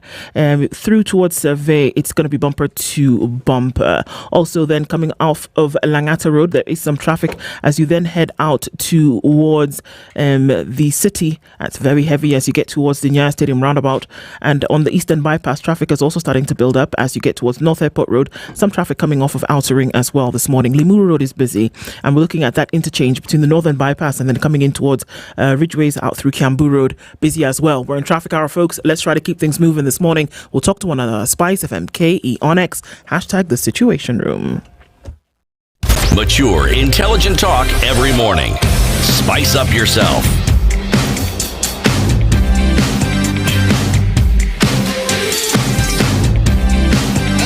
Mornings done right. 94.4 Spice FM, Nairobi. At 23 minutes to 8 o'clock, the Member of Parliament for Kilifi North is here with us, the Honourable Owen Bayer. Looking at the issue of process, and I think that's one thing that we have to be very careful about, because I believe it is on that the court was hinged to say that there is a process that is prescribed for certain things to happen. And this process did not take place, and it is upon that we will nullify 1, 2, 3. But we seem to be running away from that because we don't want to accept that process was not followed. That in terms of documentation that was required to be given at the time of a particular ruling, Mheshimiwa, it didn't happen by the Speaker. And so that is what is being brought into contention. Why do we not want to pay attention to that? I want to say this for the record. One, that the process of declaring who is majority, who is minority in Parliament or in the National Assembly is very clear, and I think it's the easiest thing to do, because IBC declares elected members and gazettes them, and they gazette them each party. The registrar of political parties receives that information. At the request of the Speaker, the registrar of the political parties will be very clear to say that these are the members that have been elected on these particular parties. But because we have coalition agreements, we will therefore want to determine which party is in what coalition. On the basis of that, already, the registrar therefore writes to the Speaker to say that these are the members that have been elected on these parties and on these coalitions and on these, there's something called political party coalition. Okay. On the basis of that, the Speaker comes back and says, okay, I want to see the he can also say, I want to see the post-election, the pre-election agreements. And when he looks at those agreements, then he'll be able to say, okay, based on the information that I have looked at myself, based on the information that I have been given by the registrar of political parties, then my determination is as follows. But also, I think this is also very, very clear. It does not require, it is also not mandatory that the Speaker must write to the registrar of political parties. Because when members come to Parliament, you already know who belongs to which party. On the party only. He will only write to the registrar of political party when he's looking at the issue of coalitions. Which members belong to which coalition. But on the basis of election of members on their own political parties, the information from the IEBC is enough. For example, is UDA majority as a party in Parliament? Yes, it is majority. And something informs that, doesn't it? Yes, the Gazette notice from the IBC is enough. Exactly. Is enough. The Gazette notice is a form of documentation, is it not? Yes. And this is what I'm saying. Yes. And not just, actually, it's not what I'm saying. Yes. It's what the court is saying. Yes. That documentation was required to be presented at the time of that declaration, and it did not happen. Now, based on the fact that that did not happen, we have no option but to say that this process was flawed, and by virtue of that, then it's nullified. I'll give you another example so that we can draw the parallel. In Kenya, in this country, there was a couple of gentlemen who were accused, charged before court. Yes. About to be found guilty of a capital offense of rape. Yes. You know what happened? On the charge witness sheet, it was not signed by an officer. Okay. You know what? Those two gentlemen were acquitted. Okay. On a process issue. Okay. The court came out and said, on this process issue, because these are the requirements that we have, they were not followed, and we cannot now hold these two gentlemen because this process was not complete. It's the same principle. And it is not that the numbers were less or more. It is not that there were 300 people. It's not that somebody whispered into the ears of one Moses Botangula. No, it is that documentation, according to the Constitution, was required. It was not presented. And by virtue of that, we say, no. I think that is the wrong thing to look at. But that's what the court said. That is why the court is wrong. And that is why that ruling by the court will be challenged. And that is why we have an appellate process in this country. All right. Because it's not every time that what the judge says is correct. And that is why we have a lower court, a higher court, and an apex court. Right. And we have that process. And as Parliament and as the Speaker will appeal, and another bench of judges, probably a five-judge bench, will sit to determine whether, and we have had in this country where decisions of a three-court bench has been thrown away. We have that process. And therefore, what a lower court says cannot be gospel truth because we have an appellate process in this country. A lower court, Actually, it is gospel truth until a higher court renders. So it remains. So, and therefore, it cannot be even stated that it is a suggestion. The ruling stays. It's not complicated. Once it is pronounced, that is it. Until a higher court has an alternative. And I think Parliament has taken that within its stride, and Parliament has gone to court. Has filed an appeal as I speak to you. It has filed an appeal to challenge that decision. So then because can I ask it erred in facts. In fact, one of the things that is a problem with... You keep insisting that It's an error? the court made an error. Yes. The error cannot be determined by parliamentarians. The error will be determined by a higher court, not by you or members of parliament. It is not you to pronounce and decide that the court has made an error. Which I agree with you completely, Citi. Yes. What I'm saying is this. The High Court made a ruling, and it is within the purview of the High Court actually to, I think, Article 135 there of the Constitution that gives the Higher Court, the High Court actually an opportunity to look at decisions of Parliament, and that's why sometimes you have a law that has been thrown out by a court. Sometimes you make a decision in Parliament, and a court reviews that decision.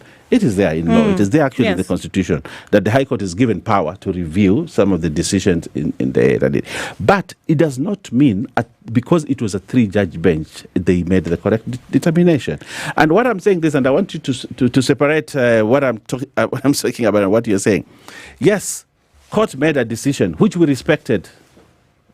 Did you? Actually, Yes, you don't. which we respect. I want to be very clear. Which we respected. Which you, Owen Bayer, respected, or the Speaker respected that decision, and that is why he came back to Parliament to say, in fact, when we met on that day when we opened Parliament for this session, the Speaker said, as of now, there's no majority, there's no minority, because the court has determined so. Okay, and actually the plaques, the placards that pronounce this is majority side and this is minority side. Let me make a point. I want to just bring in something. When the Speaker said the court did not give a clear directive on who is the majority and the minority, so where are you coming from with? No, I'm saying at that particular time, the Speaker said because the court did not give a direction on who is majority, who is not minority at that particular time. At that particular time, when you sat the first day, there was no majority, there was no minority. And actually the Speaker said, okay, let me give members of Parliament to ventilate on this matter. Okay, and he gave that opportunity, and we went on and on and on. But the following day, the Speaker came and said, I have a ruling to make based on the court decision. That was actually respecting the court decision. I have a ruling to make. As it is now, because when that decision was made, the Deputy Speaker wrote to the Registrar of Political Parties to tell to respond to the question who is minority and who is majority as of that particular time, that is in February. And the Registrar of Political Parties wrote to Parliament and said, as it is today, these are the numbers as they are in Parliament. And the Speaker actually made the decision of who is majority, who is minority, based on what came from the Registrar of Political Parties. And I want you to get away this notion out of your mind that there is a process other than the process of Parliament to determine who is majority, who is not minority. The process of Parliament. Yes. Because the Parliament, today, if we are elected, and I want, what brings complications? Why did that matter go to court if you should have just Parliament has the purview of determining this thing, as you say? And that is what the law is. The Speaker has the purview to determine who is majority, who is not minority. Within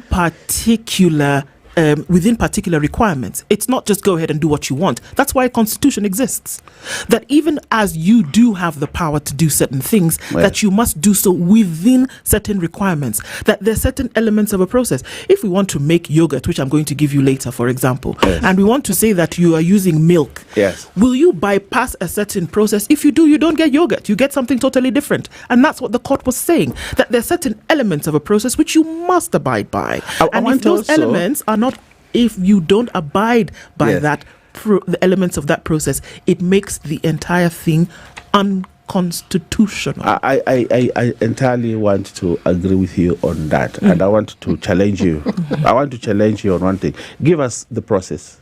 Of making yogurt? No. I'm joking. Give us the process of determining. Okay, let me give you Give us the process. Let me give you the process. Yes, give us the process. You see, let's start with how it is you form coalitions. Yes. All right? Yes. There's an agreement that is agreed upon by those who are getting into this coalition. Yes. Okay. Usually within it, there are tenets for the solution. Yes. Okay? Now, if you want to move away, which is now dissolving yourself, a notice of withdrawal must be sent to the coalition council. Okay? Yes.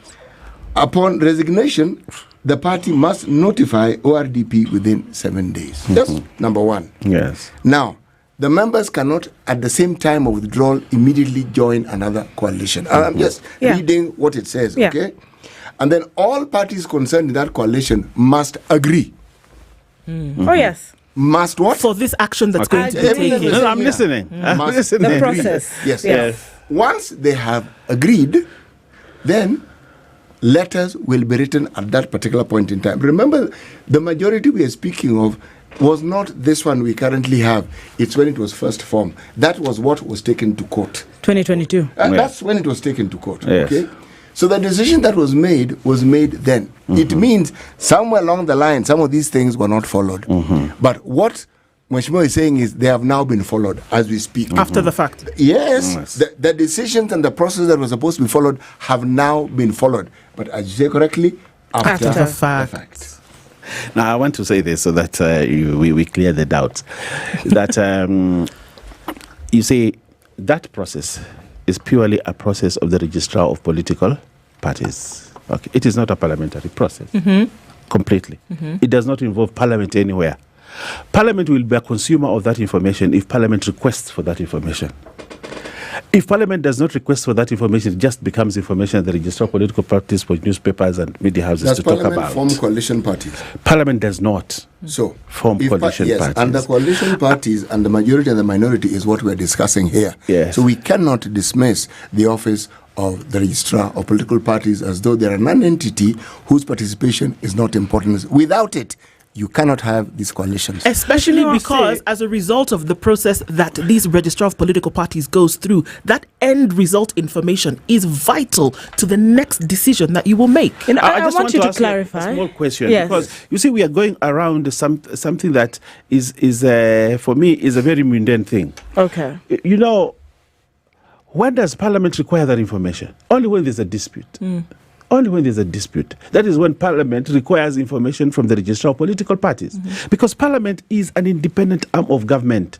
And the decisions of Parliament are quasi-judicial. And Parliament can make its decisions on unless there's a dispute. The dispute here that the court actually went into to make a ruling was, at that particular time, was who is the majority? Because there was a dispute on the 5 political parties. Mheshimiwa, how did Parliament determine who was the majority and who was the minority? And I want to bring this in.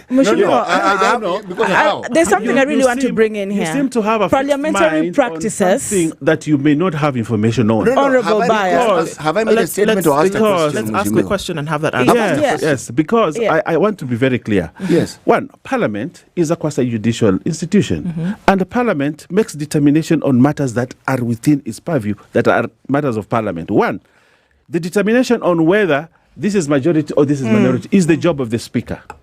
It's the job of the Speaker, not any other person. The Speaker, when he is in doubt about certain information, that is why he will seek information from another institution. But if he is not in doubt of certain information, he will make a pronouncement. And that is what Speaker Wetangula did. The only question here that arose was there was a dispute on the 5 political parties. And that is the only thing. Otherwise, Parliament can be formed, majority can be declared, and minority can be declared without any reference to any other institution, depending on the members, until when you have a dispute. Allow me to bring in something. Go ahead, the question. Because this parliamentary conversation did not just start this year. Yes. We realized that this even took Azimio to the streets, saying do not interfere with political parties, and this was actually directed to the ruling party, Kenya Kwanza. That's when all this conflict started. You're buying off parties, that's quote unquote, that's what they were saying. And then we had shifting allegiance that also followed. And Mheshimiwa, you just spoke here and said people know which parties they belong to. And that's where I need clarity, because there is a process, and I think that's what my colleagues are trying to say, of shifting allegiance. You just don't cross the floor and then we know you belong to a certain party. And this is where the majority and minority confusion would come. You just cross over and say, well, I am, like Junet said, I am majority leader. I love the warmth of this seat. You know, it had to come with something. And that's what we're interrogating. You cannot assume that, okay, I as Owen Buyer wants to join ODM, so you cross over. There has to be a process, and that is where this particular conversation arose from. And as much as you're saying that the Speaker gets to actually declare majority and minority, he is informed by all these shifts that are happening. Now, as far as this is concerned, all right, there have been arguments around parliamentary practices. All right, vis-a-vis the court order. Yes. And that's where I want to bring you to. I've been trying to bring this question to you. Which one is superior? We have the Constitution and this said parliamentary practices vis-a-vis the Constitution and the judgment by the court. Let me say this so that for the benefit of everybody. One, nothing unconstitutional can be allowed in Parliament. Okay. Nothing unconstitutional can be allowed in Parliament. Even today, if I took a motion to Parliament, the first vet will be, is it constitutional? Is it within the Constitution? If it is not, it will be struck out on that basis. So the Speaker will make his ruling and his decisions based first on the Constitution, then secondly on the standing orders. That is what happens in Parliament. First on the Constitution and secondly on the standing orders, and then probably other rules and regulations and other subsidiary legislations. Okay, so that is how Parliament works, and therefore the Constitution is supreme in anything and everything that happens in Parliament, and decisions that are made by the Speaker must be constitutional. Okay. Then statutes. Okay. And one of the statutes that will be looked at when a decision is made, especially on the majority and minority, is the Political Parties Act. And then thirdly, you look at the standing orders. That is the precedence within Parliament in terms of the statutes or the laws that we have. Okay. Yes. I think, and I think there might be one or two, or maybe even three or four, who would agree with me that the Constitution is supreme and it ends there. Yes. So the question that I would like to ask thereafter, the court also did make other pronouncements about the dual role that the Speaker is in, as the Speaker of the National Assembly, as essentially the third in command, as well as party leader. And the court said, well, you've got to pick one. Should he step down as Speaker? I don't think so. Although it also depends on his conscience as a Speaker, because the Constitution in its many articles has not barred a Speaker from being head of a political party. Just like the President, he still remains the party leader of President. Kenya. The President doesn't have the role that the Speaker. No, I want to come back to that. Allow me to explain. Allow me to explain. The Constitution does not bar the Speaker. And actually, the court was very clear on that. It said that because of the fact that the Speaker is still the leader of Fort Kenya and still Speaker, he may be conflicted. Maybe conflicted. Impartial. Okay. And that is why there was no ruling that the Speaker must vacate his position as leader of political party of Fort Kenya or as Speaker. There's no ruling on that. Actually, that is an observation by the court. It was an observation of the court that because the Speaker is the Speaker and at the same time the leader of Fort Kenya, he may be conflicted in his rulings and his judgments. That is what the court said. But the court did not make a ruling on the fact that Speaker Wetangula vacates his position. True. It did not. That is absolutely true. And therefore, it is his conscience. All right. It is his conscience. And the Speaker made a pronouncement that he, as Speaker and as a senior lawyer, does not vote. He does not debate. He does not vote. He just presides. He presides. And therefore, according to him, he may not be conflicted in his decision, or he will not be conflicted in his decision, and he'll be a neutral arbiter in Parliament. There's something called precedence, Mheshimiwa. Yes. We've had people who have been speakers, who have been members of Parliament. Yes. And the practice has been that one is this or the other. The practice. But you are right in what you say. Yes. So if we're to say that we are adhering by the rule of law, the Speaker can be Speaker and he can be leader of a political party. That's not in any way, and there's no law that bars Speaker Wetangula from becoming both the Speaker and the leader of. So you don't think he should step down? Okay. I don't think he should. Does it make a difference if he's out with the President? Looking like he is pretty much siding with the President in the Western region, speaking like he speaks. Is it then okay as a politician? We do know that there's also a way he got in as being a speaker. There's a lot of events around Kenya Kwanza, arrangement. Look at those two things, how he got to be speaker and what he's doing recently. Does it conflict his position? Let me tell you, gentlemen and ladies, this fact. Yes. How is a speaker elected? A speaker is elected when he actually gets sponsored. By what? By a political party. Okay. Speaker Mturi was a Jubilee nominee for the seat of the speaker. Yes. Okay. Speaker Ekwe Ithuro, when he was in Senate, was a candidate of the Jubilee Party. Even in the United States, the Speaker Pelosi that particular time was from the Democratic Party. Yes. Okay, and he has a political affiliation, and therefore the Speaker is a politician, and you cannot take away his political rights from as envisaged in the Constitution. He has political rights, and therefore to come and say that Speaker Wetangula should vacate his position because he might become that is taking away his constitutional rights. Yes. All right. Well, I mean, it's the hope and the desire of many that it would be the Constitution and conscience that would guide when any of these decisions are being made. The so thank you for being took here. An oath. Asante Sana for being here. I hear you. And we want to say thank you for being here this morning. And Member of Parliament for Kilifi North, Owen Baya, has been our guest this hour. We don't want you to go empty-handed, as you continue to go ahead in the issues of representation. Delamere Yogurt wants you to have those moments. And this is strawberry yogurt, which CT is going to give you. And it has actual real pieces of strawberry fruit. So that when you take a break from, hot conversations like this, when you've been in the hot seat, you can actually have that moment. So thank you very much for being with us this morning. Thank you very much. Have your moments with Delamere. Good morning, everybody. It's 8 a.m. Thank you.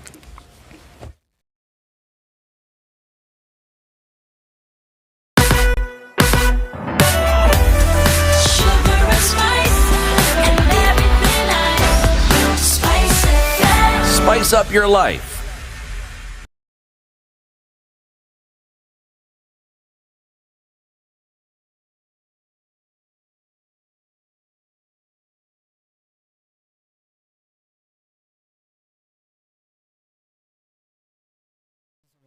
Amla.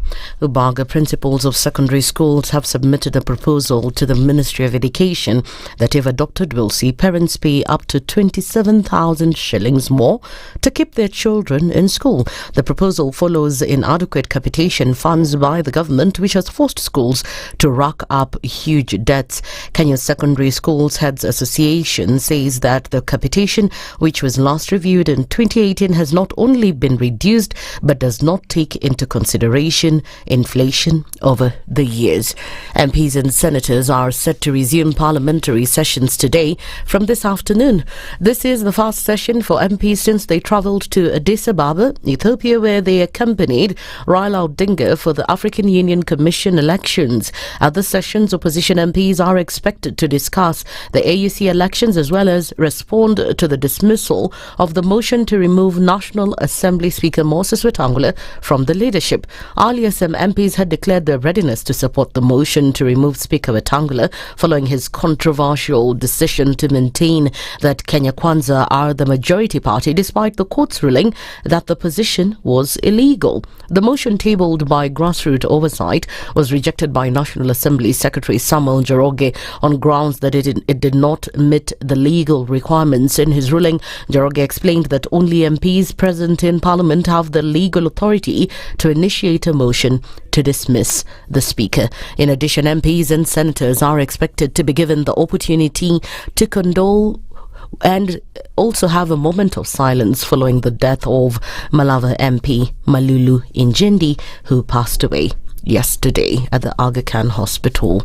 Former Kiambu Governor Ednah Wairimu is awaiting a court decision on whether or not he'll be released on bail after filing an appeal against his sentence through his lawyer Dunstan Omari. Wairimu claims that the decision went against his expectations and that his rights were not respected. The court was also informed that Wairimu is being treated at the industrial area prison in Nairobi while awaiting a decision on whether or not he will be released on bail. As we are talking like this, Baba Yao is undergoing medical treatment at industrial area prison. is not at Kenyatta National Hospital.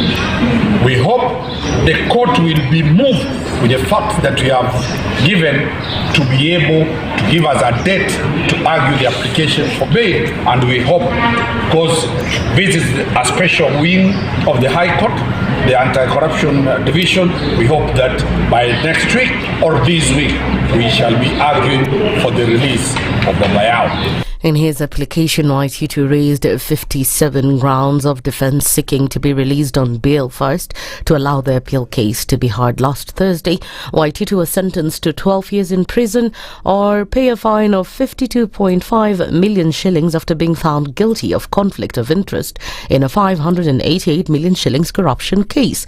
In the judgment, Wairimu was barred from running for or holding any political office for the next 7 years. He was charged alongside his wife, Susan Dunga, who was sentenced to 1 year in prison or a fine of 500,000 Kenya shillings. And in the international scene, Pope Francis, hospitalized for bronchitis 4 days ago, faces a complex clinical picture that will require the 88-year-old to stay longer than originally expected.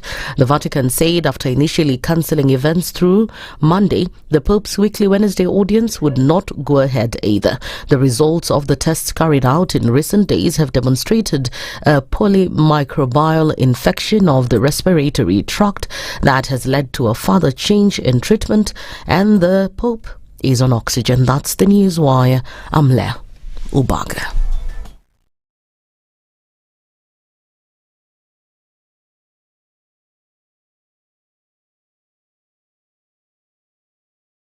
iPhone 16 Pro. Running a business in Kenya and struggling with slow, expensive cross-border payments?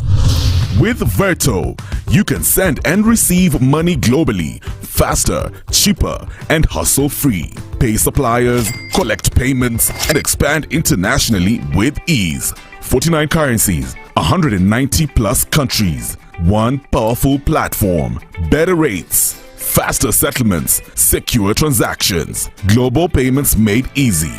Sign up today at www.vertofx.com. Verto, your global business payments partner. Mature, intelligent talk every morning. Spice up yourself.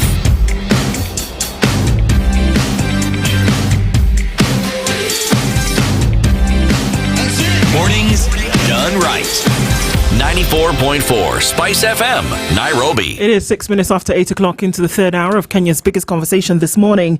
And as we continue with those conversations, many more in terms of numbers, in terms of statistics, things that we should be looking at. And that takes us to look into quite a number of things this hour. And we'll let you know what those are in a short while. I've got some numbers for you. 1 million every year. 1 million is the number of young people who enter into the job market. 155,000 is a number that the KCB Foundation, through the 2G Ajiri program, has helped over the last couple of years. And it's looking at making sure that those who don't have the prerequisite skills to enter into the job market, or at least start their own business in the worlds of entrepreneurship, can do that. So they enter into a 6-month program whereby they get the skills in whatever you're looking at, whether it's automotive engineering, whether it's construction, whether it's masonry, whether it's photography, whether it's, beauty and design, whether it's culinary, whatever it is. They go into a 6-month training and they come out on the other side with the much needed tools that they need to get into the market, as well as a little bit of a capital recharge to make sure that they can do this. It's helped 150,000 people, and it's wanting to help more. Between the ages of 18 and 35, you can make sure that you get into the skills program and come out on the other side on top. Find out more information, KCB Group /Foundation, and see what you can do. And then, CT, when you go through that world, how do you make sure that you can actually, get a mortgage if you need one? Knowledge, they say, is king. Knowledge is power. Knowledge is actually everything. Ignorance is also something. Now, if you wish to get a mortgage, you actually need a financial partner. And the financial partner I want to talk to you about today is called Diamond Trust Bank. Diamond Trust Bank have partnered with Kenya Mortgage Refinance Company to offer the following. 1, 10-year mortgages, 25-year mortgages at 10%, at 9% and at 9.75% respectively. They are also offering these mortgages to people who are in paid employment, people who are self-employed, and people who are in the diaspora. And they're saying that for those who are employed, you can get a loan of up to 105%. If you're in the diaspora, you can get a loan of up to 80%.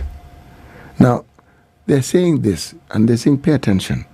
We do not have hidden charges, neither will we penalize you if you pay ahead of the schedule. But to confirm this and to get even more information and to find a way in which you can actually get the mortgage that suits your needs, either visit any Diamond Trust Bank branch or simply email, pay attention again, mortgages@dtbafrica.com. That's it. Great stuff. All right. So looking at more numbers that might actually, shock us this morning. But John Mututho is the managing director at Jomek Rehab Center and a former chair at NACADA, which is the national agency. I keep saying for drugs. The national agency for the C always throws me off. We'll see. The C is a campaign. The campaign is right. a campaign. The campaign against drug abuse. The C always throws me off. Yeah. All the same, you're synonymous with that, and we say welcome.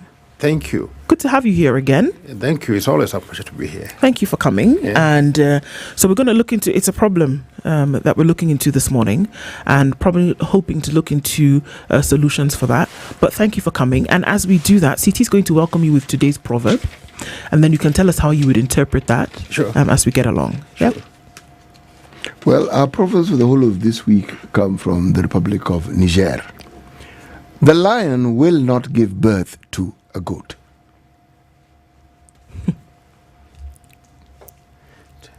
My understanding. Yes, please. That one is a prey.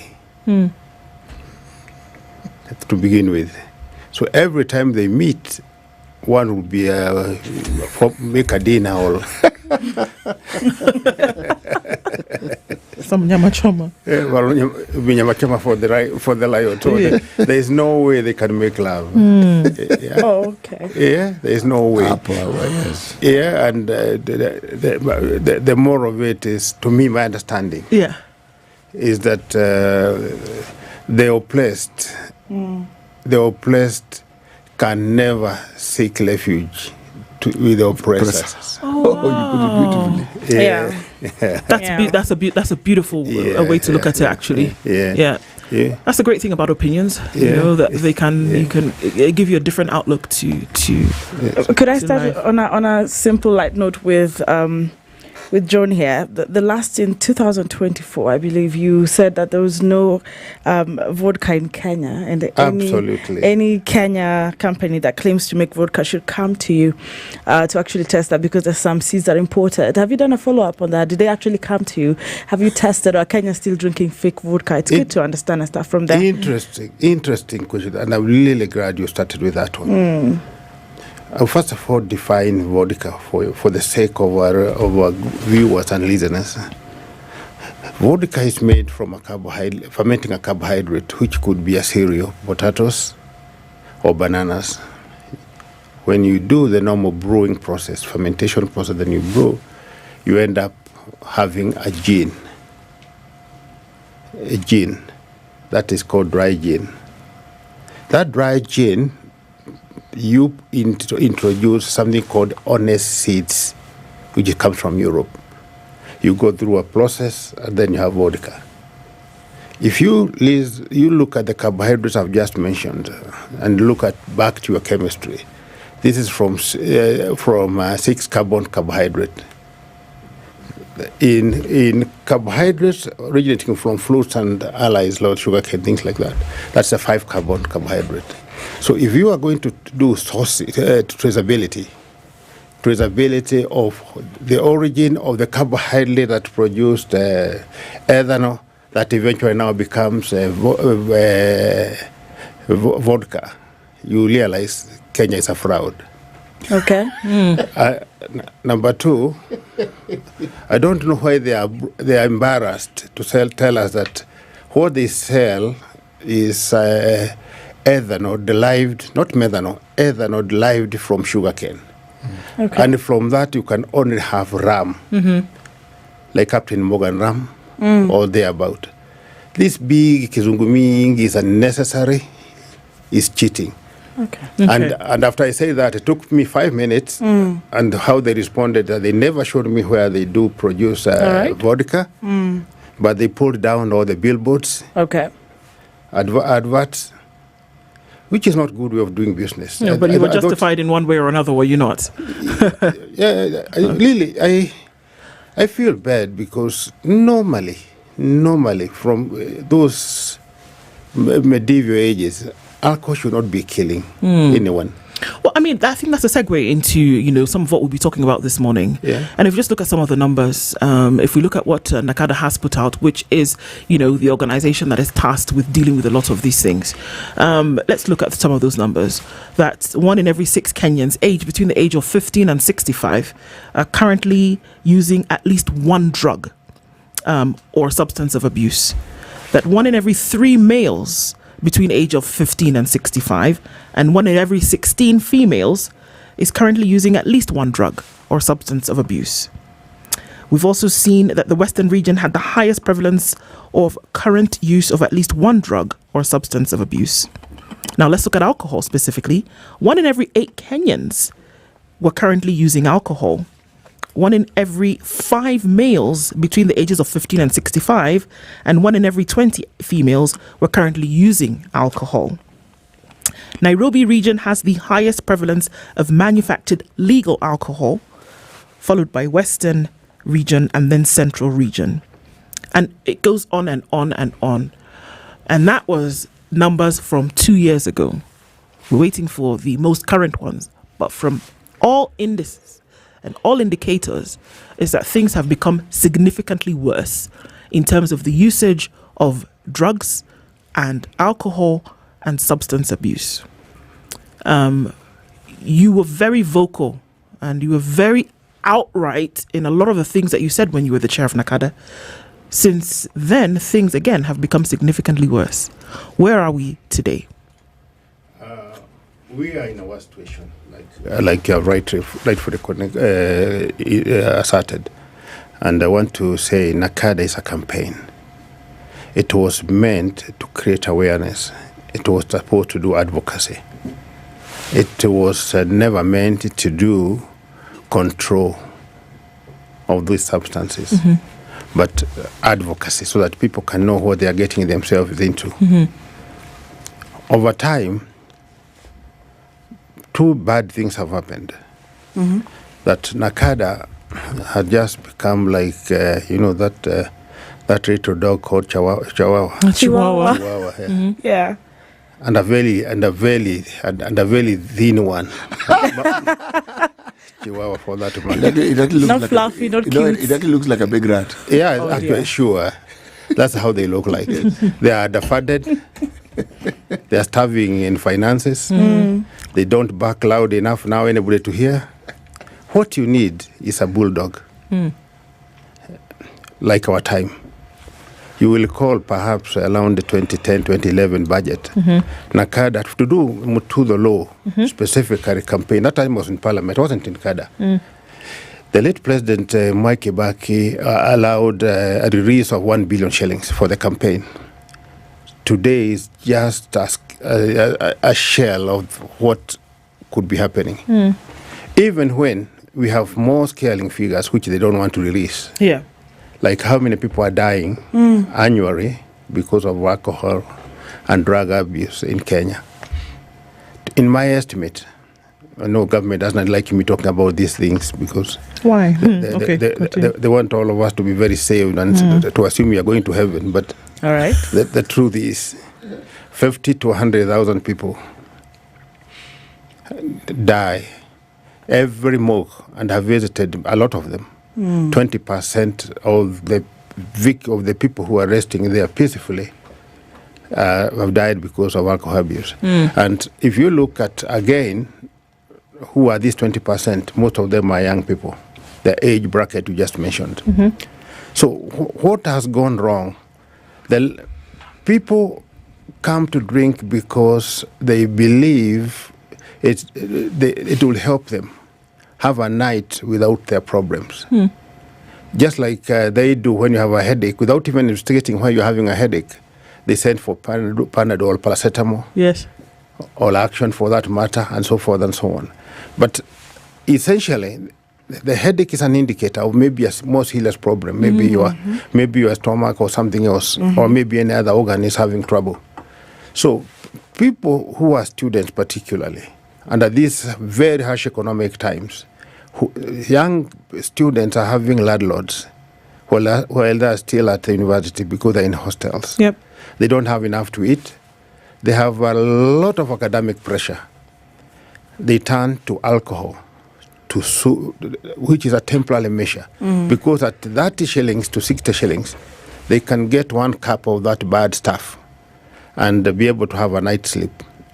You are trying to cure a complex problem with a real problem.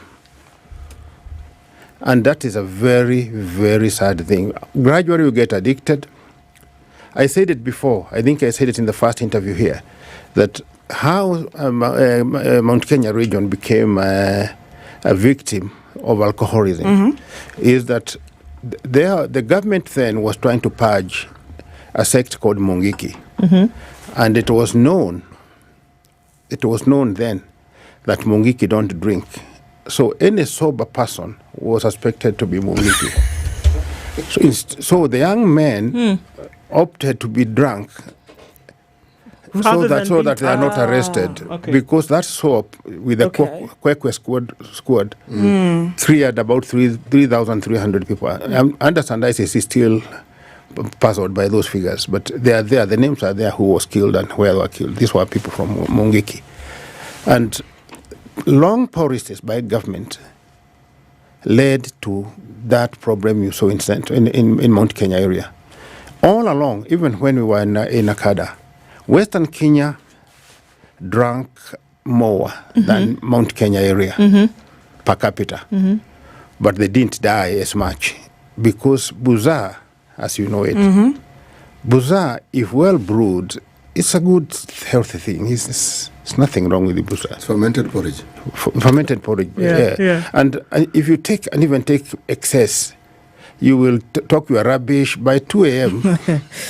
You're good. You are good. And tomorrow you work. Yeah. Pure changa or charm done by those brewers or distillers who understand the ethics of it. It's better than any dry gin you can get in the market. As long as it's done by those people who understand. And that dry gin, if you go and check closely when Mama Pima is doing it, the first bottle, they say, goes to the spirits. They pour down. You know why? Because it is mainly methanol. Okay. Methanol has a lower boiling the temperature. So the first bottle is very heavy on methanol. And if you take it, it will kill. So the idea that they are spirits, they are killing somebody is actually scientific. It's methanol. It is. Right. Okay, so this is the thing that we talk about abuse, though. And there's still, of course, the question whether alcohol is going to be classified as a drug, some of the other drugs that we see, but that the use of it has actually been abused over time. And that today in 2025, heavily, after COVID especially, we started to see those numbers go through the roof. And we started to see that the age of those who were using and abusing alcohol actually started to reduce in terms of age. So younger people partaking of alcohol, but it wasn't just partaking and having a drink. They were not teetotalers. That there were people who were drinking, getting drunk, and then as a result of that, other actions were taking place. Whether it was, sexual violence, whether it was robbery, whether it was suicide, whether it was murder. There were many, many things. So are we seeing the abuse of this alcohol as just people who want to drink and have a good time? Or are we seeing that there are other symptoms that are pushing folks to use this alcohol in the manner in which we see? I'm seeing this excessive use of alcohol as a gateway to hell.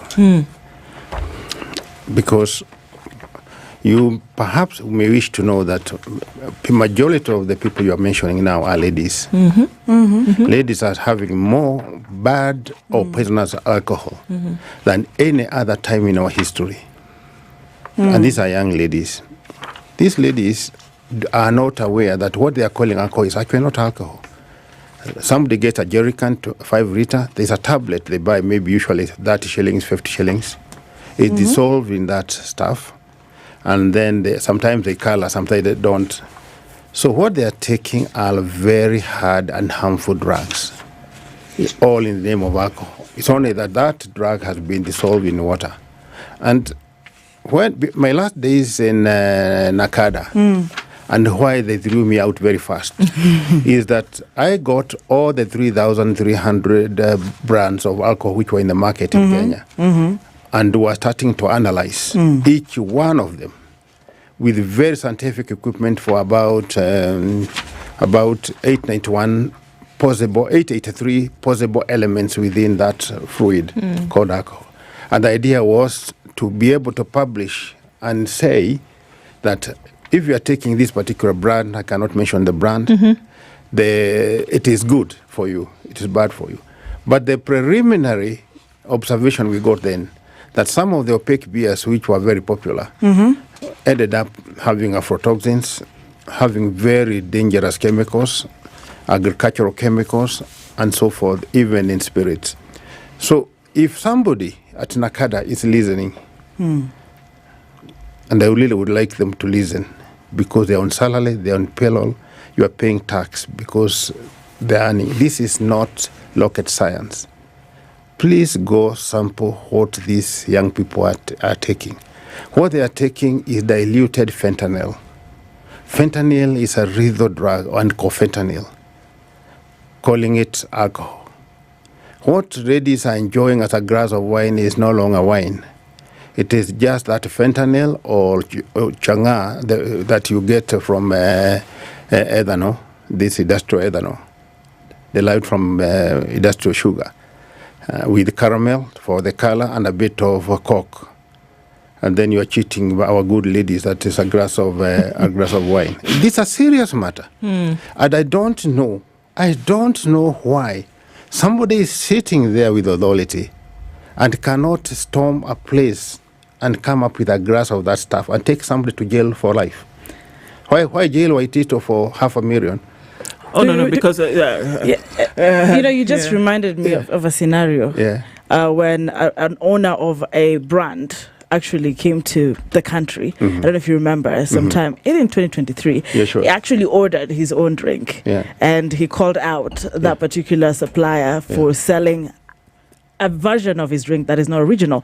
But that takes me to what you have just spoken about. There is actually harder stuff, if I call it that way, in the generation language that is understood, that people are indulging in. Remember when we had a conversation when the coast leaders brought out the conversation around Mira and Mogoka. I don't know if you remember that. And there was an aspect of finger pointing and blame game, saying, well, there's worse things that you should have already banned here. There is drug barons and there are drug peddlers within your counties that should actually be facing the law and should be kicked out. And I want to hail you and appreciate you for what you did, I think May 2021 thereabout, where you urged the parliament to enact the anti-narcotic bill. Sure. And you called on the parliament to fast-track the enactment of that anti-narcotic bill into law. But also you hailed the 12th parliament for efforts to amend the Narcotics, Drug and Psychotropic Substance Control Act.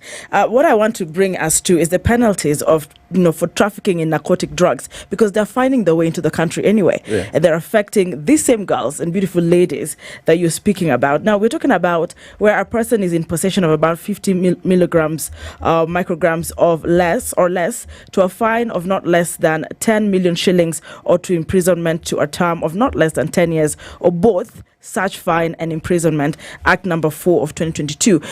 Are we in your observation, is it just written stuff? There are things you pushed for. Are they really being implemented, or do we have laxity and that's making it very easy for things to just flow whichever way? Absolutely no. Nobody's listening. I would tell my station, Central Police Station, Nakuru, I'm sure they are reasoning.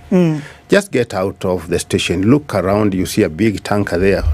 which has been there for quite some years, KBY something. That truck had traveled all the way from Northeastern. You know, this big tanker, the 40-tonner tanker, and it was stuffed with cannabis, sort of fuel. And the driver confessed that from the time it was new, that's the business has been conducting. So he moves all the way to the border and then brings in cannabis as that truck is still outside. That truck within the second day should have been, if you are to act, if they can lead and understand what the law says, that could have been taken by the state and maybe given to NYS or even the police or the military to do useful things for the Kenyans. That law is very good. But if you look at the charge sheet, and I really want to invite the Chief Justice to look at it, police are still feigning ignorance and charging with the old act. Okay. To avoid these heavy penalties. And then there's confusion, then there's corruption, and then the matter ends up there. We have enough laws. If there was somebody willing to work, if you go to Tanzania today and you are transporting something illicit, by the following day, that vehicle you're using becomes Mali ya Taifa.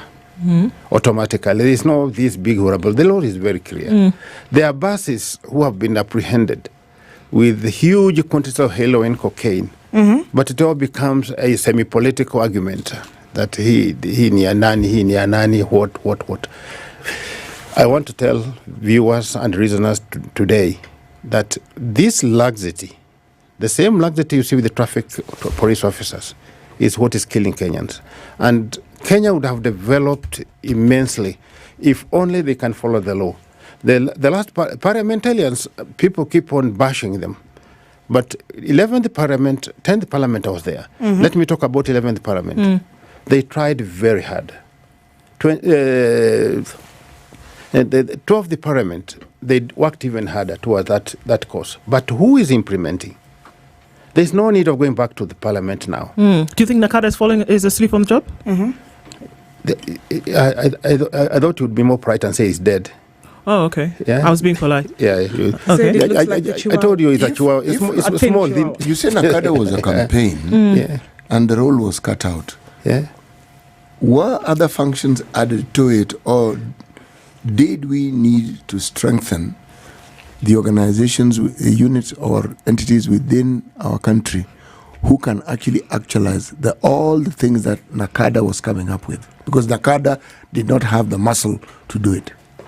But correct, because you see now, even the latest I heard is that they have been told they are regulatory authority. That means they are supposed to regulate. Yeah. Let's start from there. If they're supposed to be regulatory authority, can they define what is consumable alcohol to the common mwananchi and call it by brand and have weekly review so that somebody like you, after working so hard, because reporting here at work at 6 a.m. 4 a.m. and then spending the whole day as a human being, you merely quite relax. Yes. And I know the gentlemen, and I've known a lot of gentlemen and ladies, they like to have their lunch and then have one beer, not 20 bottles of beer, and enjoy.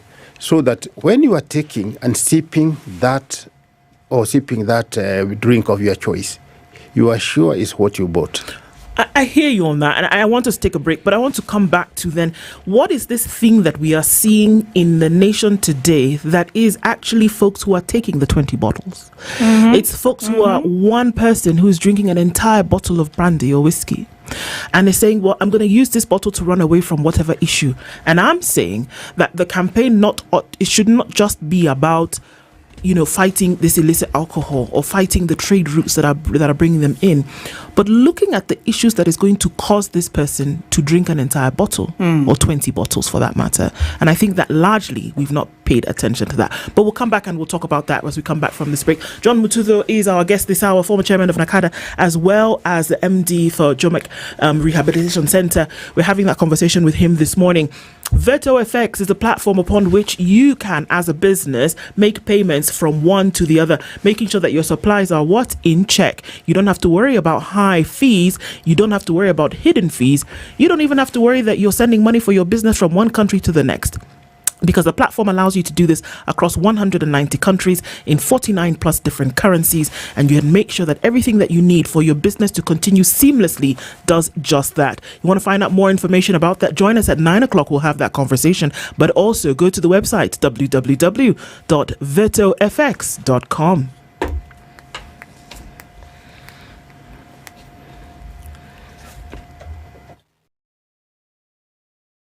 This is the Situation Room, the only way to start your day.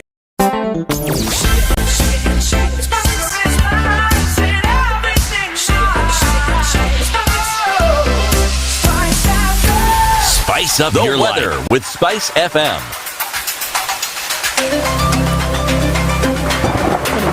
In Nairobi this morning, we'll see highs of 28 and lows of 15, highs of 31 and lows of 12 in Nakuru, with highs of highs of 27 and lows of 10 in Nyeri. It's 16 degrees and sunny. We'll go to highs of 27 in Eldoret, while Mombasa will see highs of 33, where it's sunny at 27. Malindi at 28 is sunny, going to highs of 32, and at 22, Kisumu is sunny with highs of 33. Kakamega at 21 is sunny with highs of 34, while Kampala going to highs of 30, we'll see lows of 17. Dar es Salaam will see highs of 32 and lows of 27, while we're looking into a rainy Johannesburg this morning. We'll see highs of 19 and lows of 16. Mogadishu at 26 is sunny with highs of 32, while at 15, Addis Ababa is sunny with highs of 26. Lagos partly cloudy at 27, we'll see highs of 33, and at 23 it's cloudy in Kinshasa, going to highs of 31. Spice FM. Spice up your life.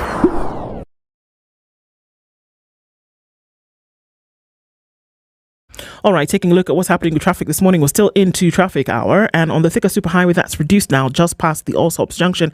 As you head out then towards the city, you get onto the Globe Cinema roundabout, and there is some traffic as you're trying to get towards Moy Avenue, so that's busy. Coming in from Kirinyaga Road on the other side. Coming back to the Thika Superhighway, traffic then off towards Kiambu Road is busy, and coming in from Gigiri United Nations Avenue, that whole area is quite crazy coming off of Limuru Road, and so there's inching along on traffic there. You'll get through towards Spring Valley out from Lower Kabete, and that's busy. James Gishore is not doing too badly. As you're coming in all the way from Gong Road, you'll traverse without too much of an issue, but as you take Gong Road going into the city, that is busy. We're still in traffic hour. Let's click in and see what happens as we try to keep things moving. SpiceFM, KEONX, hashtag The Situation Room. Mature, intelligent talk every morning. Spice up yourself.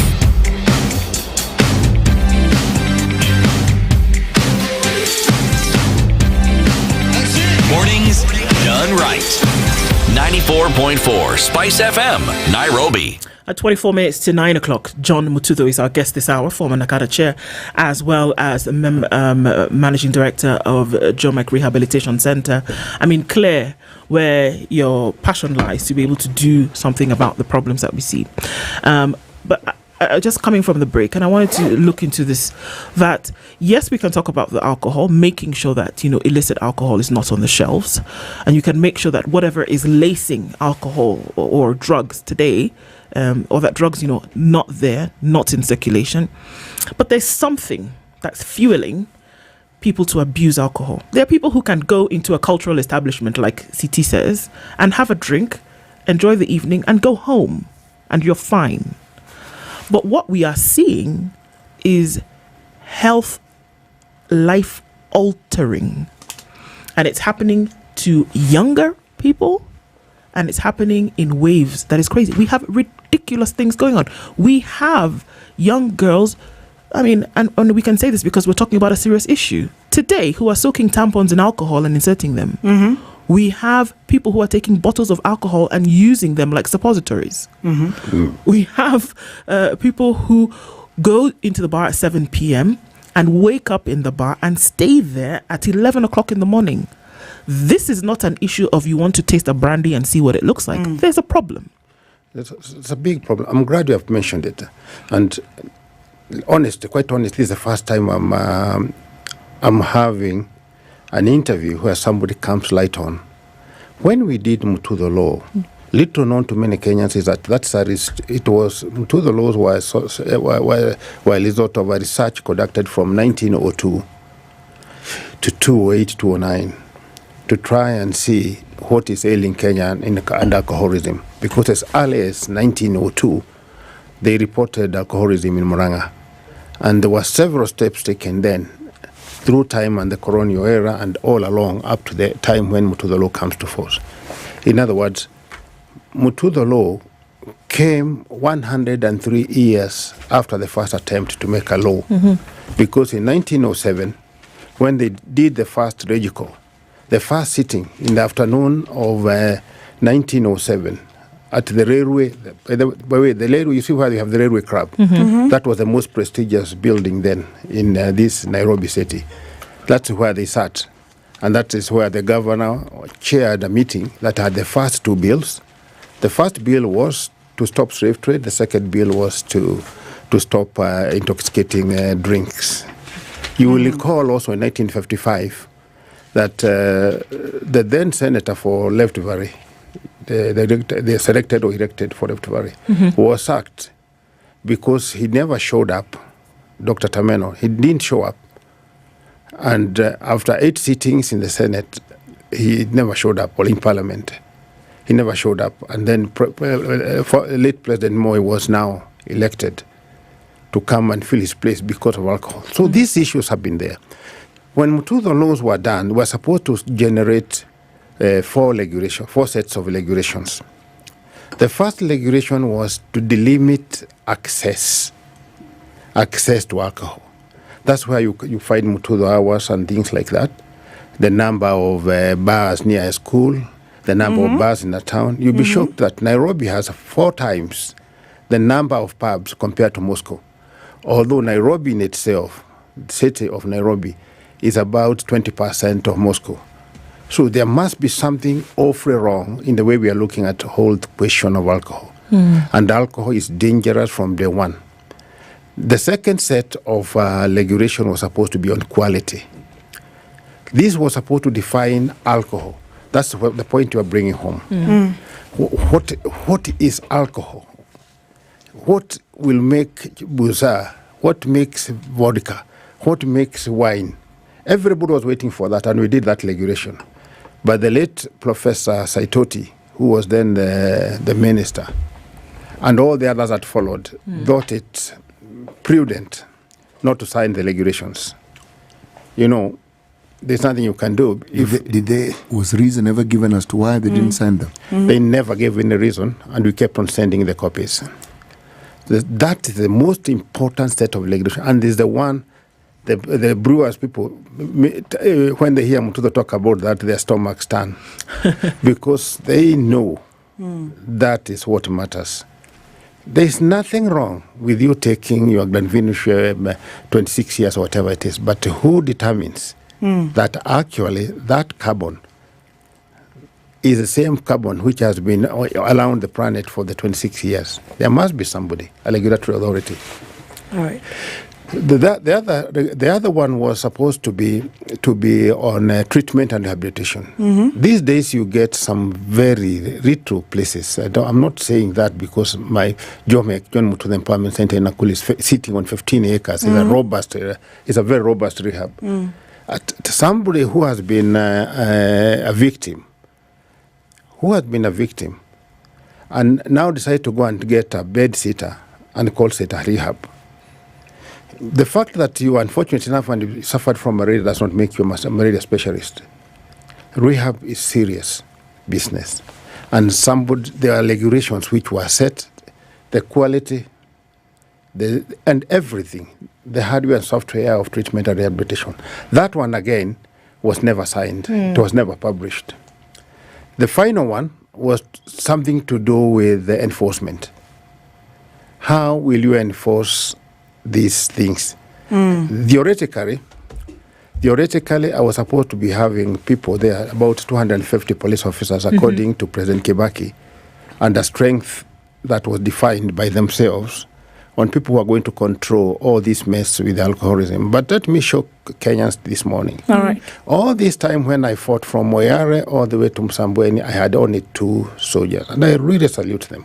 Corporal Gitonga and Corporal Njoroge. I really salute them. 2 people. It was like one-man guitar dancing all over Kenya. So why they never reached the force God knows. Number two, under Section 5.5 of Mutudha laws, all money for licenses is supposed to go towards treatment and rehabilitation and enforcement. All right. That has never happened. So what you are seeing today, and the result of what you are seeing today, is a question of these people penetrating deep into government system, very, very deep, and making their own regulations how they are going to kill more Kenyans, how they are going to hurt more families. But in terms of regulations, in terms of law, we are okay. We are okay, if only. And I'll tell you, and I'm here this morning, not to campaign, but to state the fact the way they are. If today I saw in KTN, breaking news, Mutudha is Nakada boss, I'll need 3 months. Things will be as straight as SGR. Okay. But I have to say that, there's certain things that create the correct breeding ground for other things to happen. Sure. Yeah. That there is a prerequisite landing upon which then the use of alcohol becomes so easy and it becomes a coping mechanism. It becomes a crutch for a lot of people, and that's where we are. And it may seem as though I'm like a dog with a bone on this, but I am. That we cannot separate the use of alcohol from the mental health emergency state that Kenya is in today. We cannot separate the use of alcohol from the lack of opportunity and lack of jobs, unemployment issues in the country that we see today. We cannot separate the use of alcohol and drugs from the social issues that we see amongst the family, amongst, poor founded units, the nuclear families and the shambles. There's so many things that are happening that are making the breeding ground for the abuse of alcohol and drugs then very, very easy. Who should work together on these issues? Because you can say kill the use of alcohol, kill the use of illicit alcohol, but somebody's going to find something else to use to deal with the issues tomorrow. And I just want to actually add on what Ndu has said, because somebody once said addiction is just a way of trying to get at something else, something much, much bigger. In fact, they continue to say addiction denied is recovery delayed. Is the country at large just acting somewhat in a way that they're not seeing what Ndu is saying? There's something actually bigger, and we are denying some sort of real visible addiction that is going on within the young people and among the young people. And like she said, what and who could hold the solution? Can I try perhaps and respond and add what you're saying by asking my question? Yes. Is alcoholism a problem, or is it a symptom of a much bigger problem? Symptom to me. To me, I start there. Alcoholism is a symptom because people are trying to fight economic wars, and which are generated and compounded again by excessive use of substances. What people are taking today, and I must emphasize here, and I caution everybody who is trying to get cheap alcohol, is not really alcohol today. There's a tablet dissolved in some water, and that effect of getting high is because of a drug. And I suspect and have seen the symptoms of fentanyl and cofentanyl. I would say this, that if you look at the government, the last time they did a big rehab was when Mwangil was a Minister for Health. That was 60 beds at Mathare. They tried another one at Miritini. All the agencies, understand they used over 1 billion shillings to do one there. But I visited that place, or I sent my manager to go and see what they are doing, and they had less than 40 patients out there at Mombasa. Whereas people who require who require attention, people who have been declared clinically addicts in Kenya, there are over 10 million today. So you have a very sick society.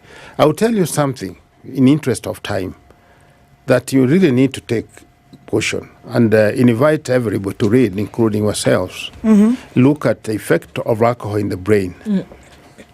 It releases when alcohol is handled by the liver, they release ketones. When ketones land in the brain, they poke holes randomly.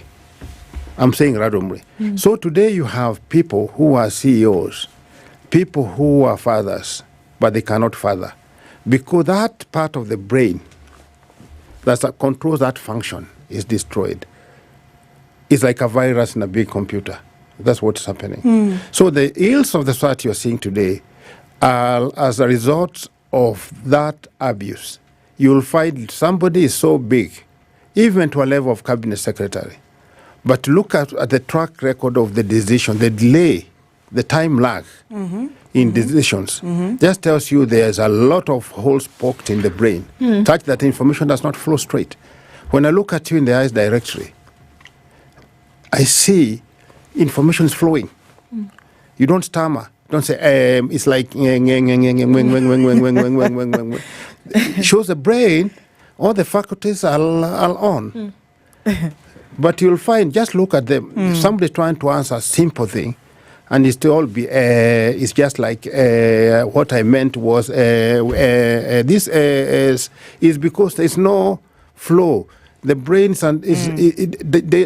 deals with works like a microelectronic circuit. Yes. And all the 100 billion neurons talk to each other, which are like computer folders. So the more holes you poke. And by the way, every bottle, 500 mils of opaque beer, 500 mils, you destroy 1,500 neurons. And those could be the ones to do with your profession, could be something to do with your ability to produce babies, and so forth. Number two, every time you take a glass of hard drink, the same effect. So the number of bottles have been taking will do that. But I don't want to lose that question you asked, which was the first question. In Mutuzo, under the regulations, you are supposed to have trained barmen.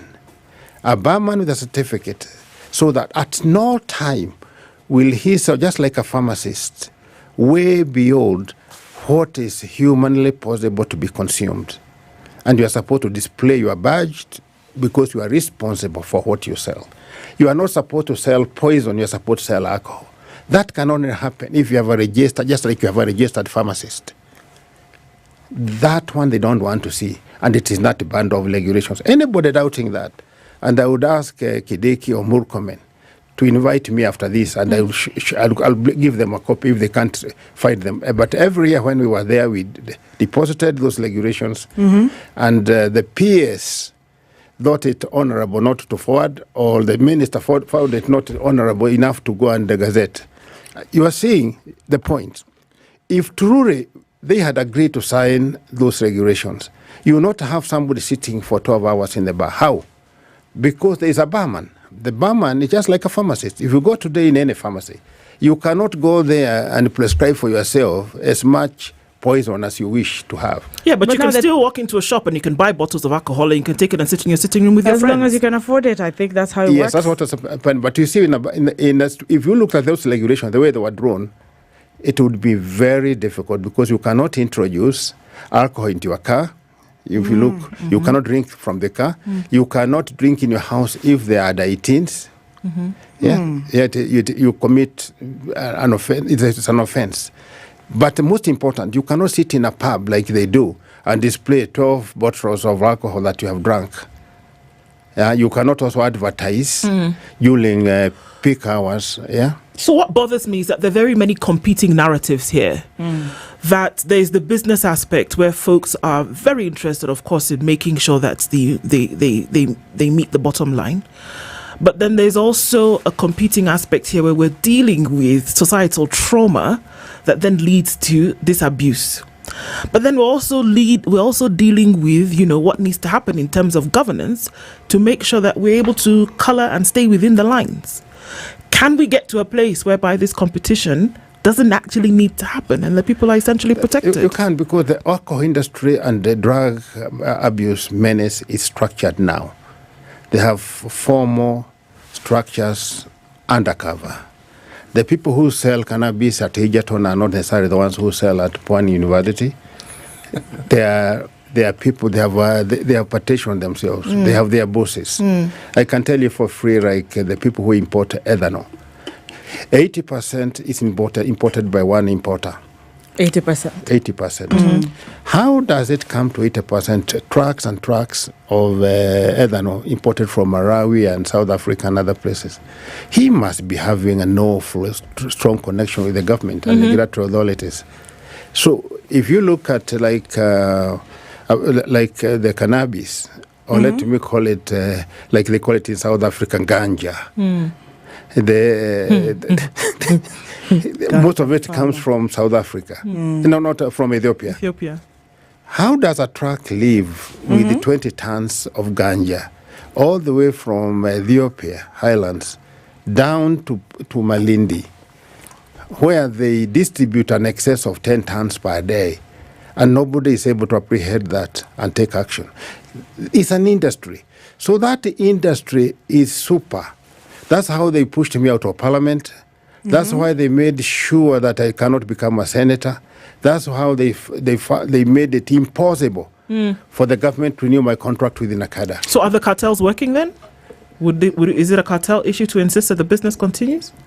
The cartels are ahead of the government by far. Oh. They control, they have their bosses, they have their regional commanders. They are well established. I want to ask this question, Mheshimiwa. Yeah.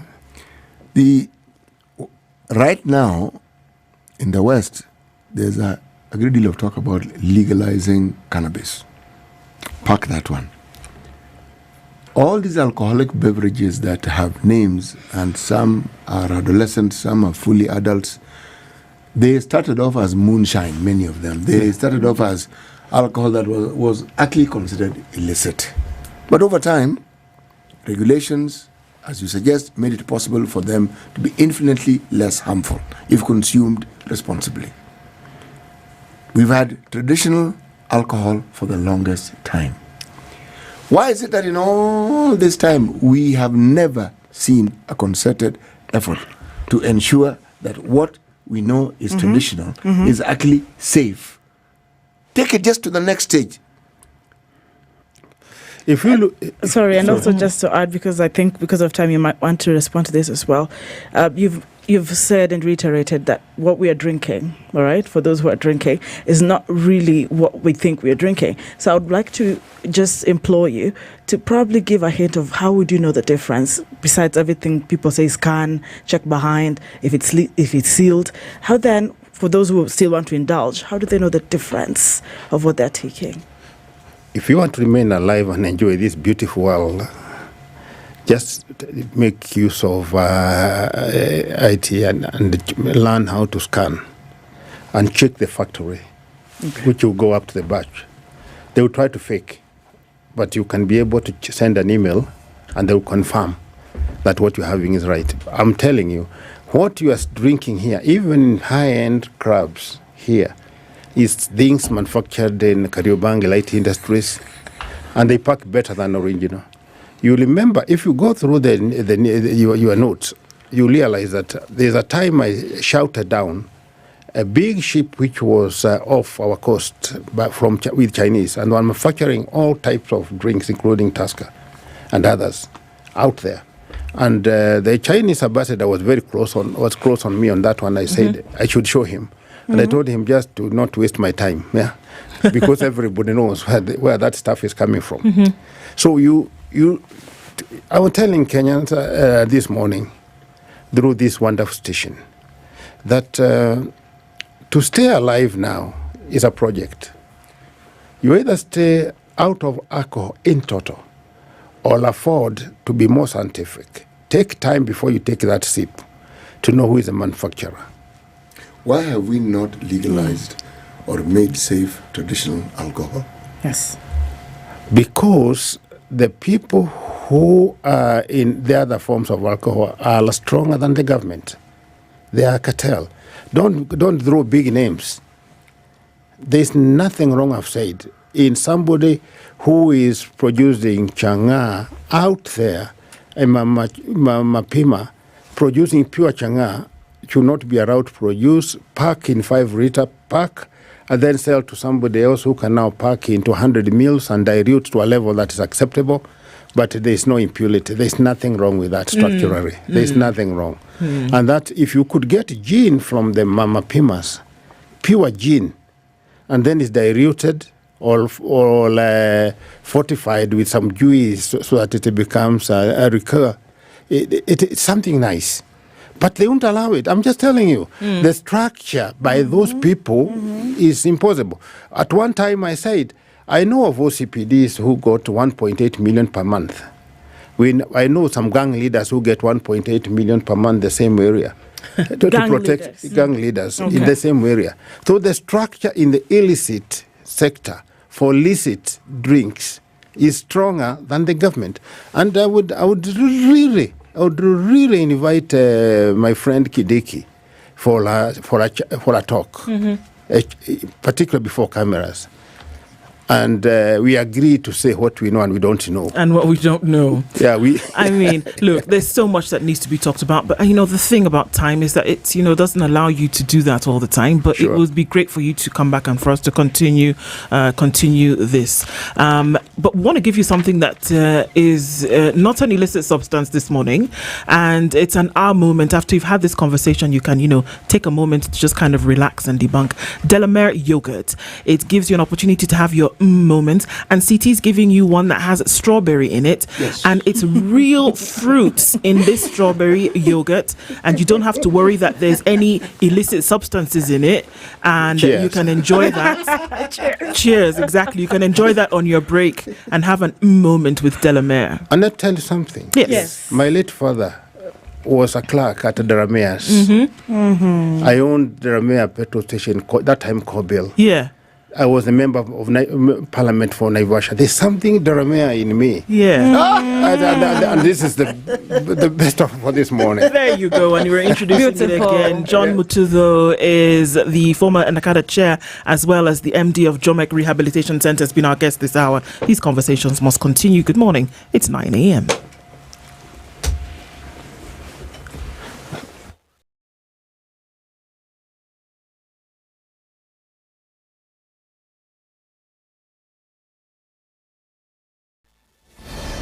And good morning, this is the News Wire. I'm Leah Ubaga.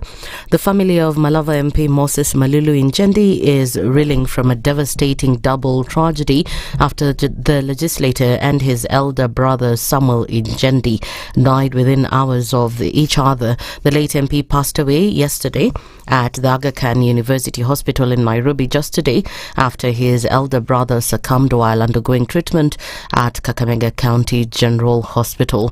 Samuel, a retired prison officer, had been ailing for some time before his demise. Speaking on the heartbreaking turn of events, Chemuche Ward Representative Geoffrey Sikolia noted that despite the loss, plans for Samuel's burial would proceed as initially scheduled. And the government has been advised to find a way to fill the financial gap left after the US cut off its funding to foreign aid agencies.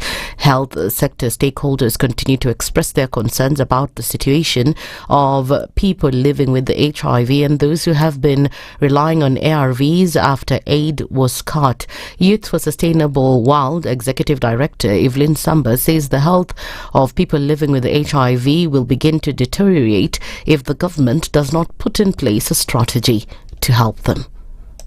Wale ambao tayari walikuwa wanategemea kuzuia kupata virusi vile sasa hawana kinga. Kwa hivyo tutaona maambukizi yakiongezeka. Na especially tumesema hapa kwamba maambukizi mengi sasa yako katika age group ya ile ambayo tumesema tayari ni watu vijana barobaro ambao tayari wana kawaida sasa ndio wako more active sexually. So bila msaada ule kutakuwa na And yesterday, during the National Health Conference, Deputy President Kithure Kindiki indicated that the national government, in collaboration with county governments, will consider how to help the health sector after the US cut off the aid. Our objective as government is to make sure that no decision that is made by our development partners affects the quality of healthcare we provide to the people of Kenya. So we are making all necessary contingency decisions and arrangements to ensure there will be no disruption of services.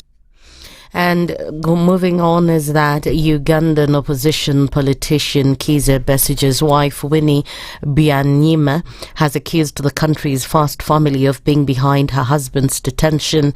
In a series of posts on social media platform X, Byanyima accused Ugandan President Yoweri Museveni and his son, who serves as the chief of Ugandan Defence Forces, General Muhoozi, of kidnapping Besigye. Describing the horrid series of events, Byanyima said that she visited her husband in his prison cell yesterday, where he was lying on a small bed that occupies the whole length of the room. She also dismissed reports that the 68-year-old longtime political opponent and critic of Museveni willingly met Information Minister Chris Biomunsi in his prison cell. That's the news wire. I'm Leah Ubaga.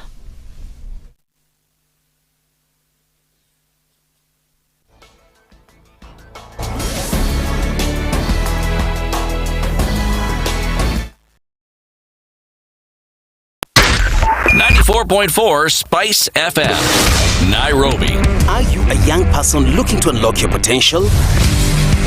Are you ready to take the future in your hands? If so, then listen up. KCB to Jejiri is the plan. It's designed to empower young people like you, develop skills and knowledge you need to succeed in life. KCB to Jejiri combines vocational skills training, business development training, access to finance and business mentorship, preparing youth for jobs, entrepreneurship and wealth creation. Don't be left out. Visit kcbgroup.com/foundation to learn more.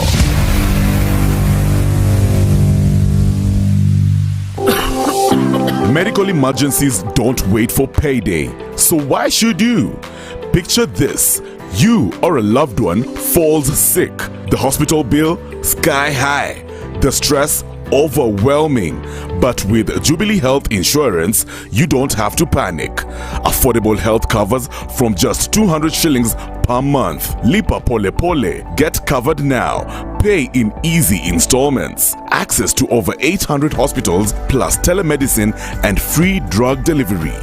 SMS Health to 40643. Call 0709 949 000 or visit www.jubileeinsurance.com. Jubilee Health Insurance. Your health, your peace of mind.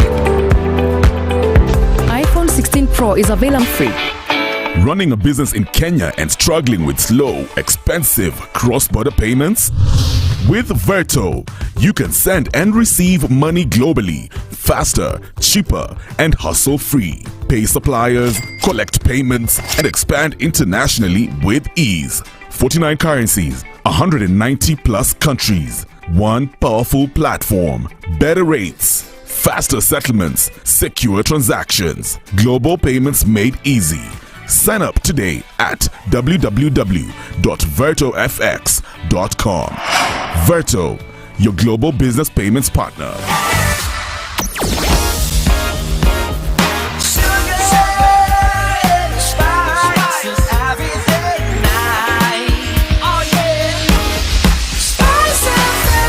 Spice up your life.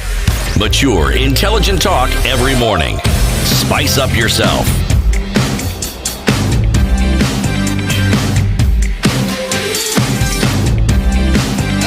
Mornings done right. 94.4 Spice FM, Nairobi. We're into the final hour of Kenya's biggest conversation this morning, and that doesn't mean the conversation stops. It does continue, and we, take things up a notch this hour. We look at, how you can actually operate, continent to continent as a business. But we'll get into that in just a minute, because CT, you want to make sure that I, who take a mortgage today, will be at a fixed price for the next 20, 25 years, and nobody's going to come and do any kind of funny shenanigans and say, do pay more. Yes? No? Actually, yes. Okay. And it won't be that, the River Nyando broke its banks. So therefore you must, pay an extra 5 million. Yes, and that the Indian Ocean has suddenly become a freshwater ocean. None of that stuff will happen. Oh, okay. And none of that stuff will actually influence what it is that you were told at the very beginning. But in addition, you will not have any hidden charges. You will not be penalized if you pay ahead of the schedule that you've been given. Okay. Now, all these things that I'm saying coalesce around one institution is called Diamond Trust Bank. And they're saying that the partnership they have with the Kenya Mortgage Refinance Company and the ability they have to understand the need you have and to tailor-make whatever it is that you seek with regards to buying a house to meet your needs, they're saying they can do that for you, whether you are in the diaspora, whether you are employed, whether you are self-employed, it doesn't matter what it is. The interest rate will be consistent. Okay. Yes. 10 years, 25 years, 9.5% respectively. Now, how do you get in touch? Visit any Diamond Trust Bank branch or, better still, email them at mortgages@dtbafrica.com. Beautiful stuff. Yesterday I asked you for 200 shillings. I'm still asking for your 200 bob. You know what you can do with it? 200 shillings, give it to me. Okay, don't give it to me. But you can start to put it away with the Lipa Pole Pole by Jubilee Insurance, because they're saying, you know what? When that medical emergency strikes, you're not going to be able to gather people all around and say, okay, guys, we need to put together 500,000 by the end of the day. But you know what you can do? If you start putting away that 200 shillings a month, you then get access and to, this healthcare when you need it. And we're talking about between 50,000 to 10 million shillings inpatient. We're talking about between 500,000 to 10 million inpatient, 50,000 to 200,000 outpatient. We're talking about telemedicine. We're talking about a plan for your children as well. Everybody can get on board because you took 200 shillings and you put it aside with the Lipa Pole Pole. We can make it happen. What you need to do today, send an SMS and write the word health, HEALTH. I can still spell. We're doing well. Send that word to 40643. Somebody will get in touch with you. Or if you don't send SMS and you call 0709 949 000. Somebody on the other end of the phone will get to you. Or if in this day and age you don't SMS and you don't call, but you like the internet, go to www.jubileeinsurance.com. Don't wait for the emergency. Start saving. Do something about that today. Sawa. Fantastic. There's a gentleman and he's in the hot seat. His name is Kevin Nganga. We've been talking about the things that they do, but today he's talking about them to us directly. And now we'll be able to understand what this is all about. Kevin is the country manager for Verto. And you've heard Verto, and people have been asking us many... In fact, you know what? Kevin, thank you for coming. Because now, you know how they say from the horse's mouth? 100%. Thank you very much. Now you will help us out because people want to know how, when, where. Okay. So we can have that conversation this hour and we can get into this wonderful world of doing business, isn't it? Glad to be on. Thank you so much for coming this morning. That was my long-winded way of saying good morning and karibu sana. Asante sana. Good morning to you as well. Karibu. CT is going to welcome you now even more properly with today's proverb, and we're going to put you to work as though you don't have enough to do. And he goes to an African country every week. Okay. Don't ask me how. Just know that magic still happens in 2025. And then when he comes back, it's from a different country with different proverbs. So today you will interpret the proverb for us and tell us what it means to you. 100%. Sawa. Proverbs for the coming weeks will be from West Africa. The proverbs for this week come from the country of Niger, whose capital is Niamey, and Niamey is situated in the southwest part of the country. 80% of this country is desert. What you call the Sahara Desert, a good portion of it forms 80% of this country. By landmass, largest country on this continent, by landmass. So imagine landmass, most of that landmass is desert. Sheesh. Right. It's called life. The proverb: the lion will not give birth to a goat. You'd think that's obvious, isn't it? Interesting. I think I would look at it from maybe a lineage perspective, meaning that you are born from your parents and you have similar characteristics. So a lion would never give birth to somebody or something that is weak. So from a lineage perspective, I think you want to say your genetics, your culture, your background, how you're brought up is how you will grow up. Yeah. So if you're brought up in a strong background, strong environment, you will definitely not be a meek, in quote, a goat, right? So I think that's how I would interpret it as well. Yeah. Okay. So, I mean, it's great because everybody has a different thing, and every time I have an aha moment, I'm like, actually, yeah. And if you're from a lineage of greatness, you're not going to be some run of the mill something on the, that people 100%. that is eaten by people. Yep. You eat. I think even most powerful is he's talked about the upbringing. There's a foundation, there's a blueprint to who you are 100%. that you kind of do not divert from, and that's really, really powerful. That's great. That's great. So, Kevin, Karibu again, Asante and now we're talking about Verto, and we're talking about cross-border payments for businesses and enabling that in a space whereby isn't that what business is about? That gone are the days where you were just it was your little circle, me and CT, my business, Stone Properties and CT, Tree Properties dealing to one another in the same space. But now we're going global. The world is connecting, every day. So let's start off with what is Verto in the first place, and then let's see how it's making this business happen. Great. And thank you again for having me.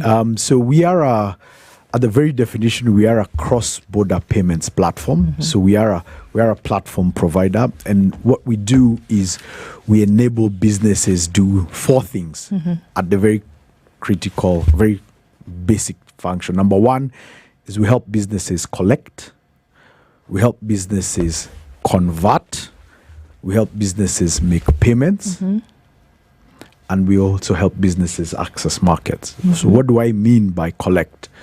Collect means, number 1, how do I sell my product? So from the very definition of cross-border payments, we help businesses collect funds from different jurisdictions. A case in point would be a Nigerian business that is exporting cosmetics products in Kenya. A Kenyan importer will have to pay the Nigerian cosmetics business. So we help the Nigerian business, for example, collect from their Kenyan customer. Right? We also then do payments. So we help businesses make payments globally. And when I mean globally, I mean we have capabilities of up to 190 countries globally, and that's 49 currencies.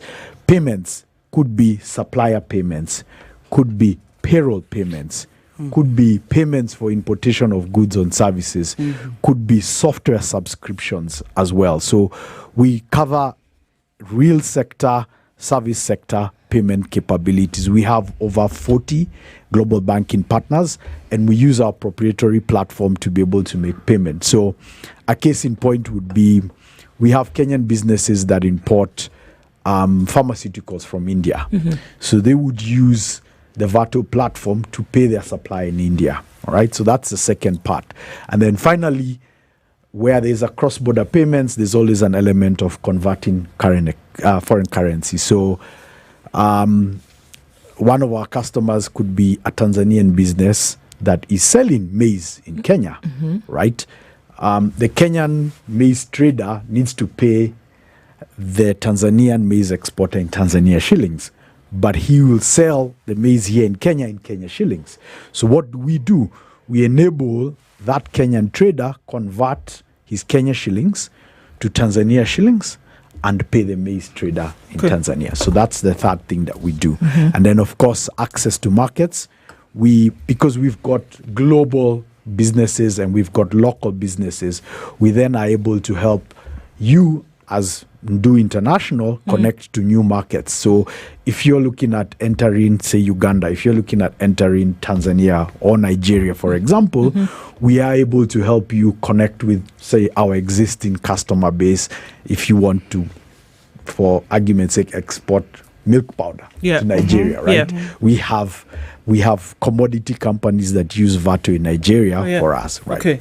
I see. So that's we are from a compliance perspective. We are what you call a compliance-first business. So we work in a regulated environment. So our parent license is in the UK. We have licenses in South Africa. We have licenses in Nigeria. We also have Central Bank of Kenya approvals with banking partners here in Kenya as well. And we just got, good news, we just got our Dubai license. So cross-border payments between Dubai and Kenya are about to change quite significantly. What does that license mean? When you say you have a license to conduct the business, really very complex business, that you have, what does that mean? So licensing means primarily to be able to move money across different jurisdictions. There's an element of risk from number one, what are you paying for? Number two, who are you paying for?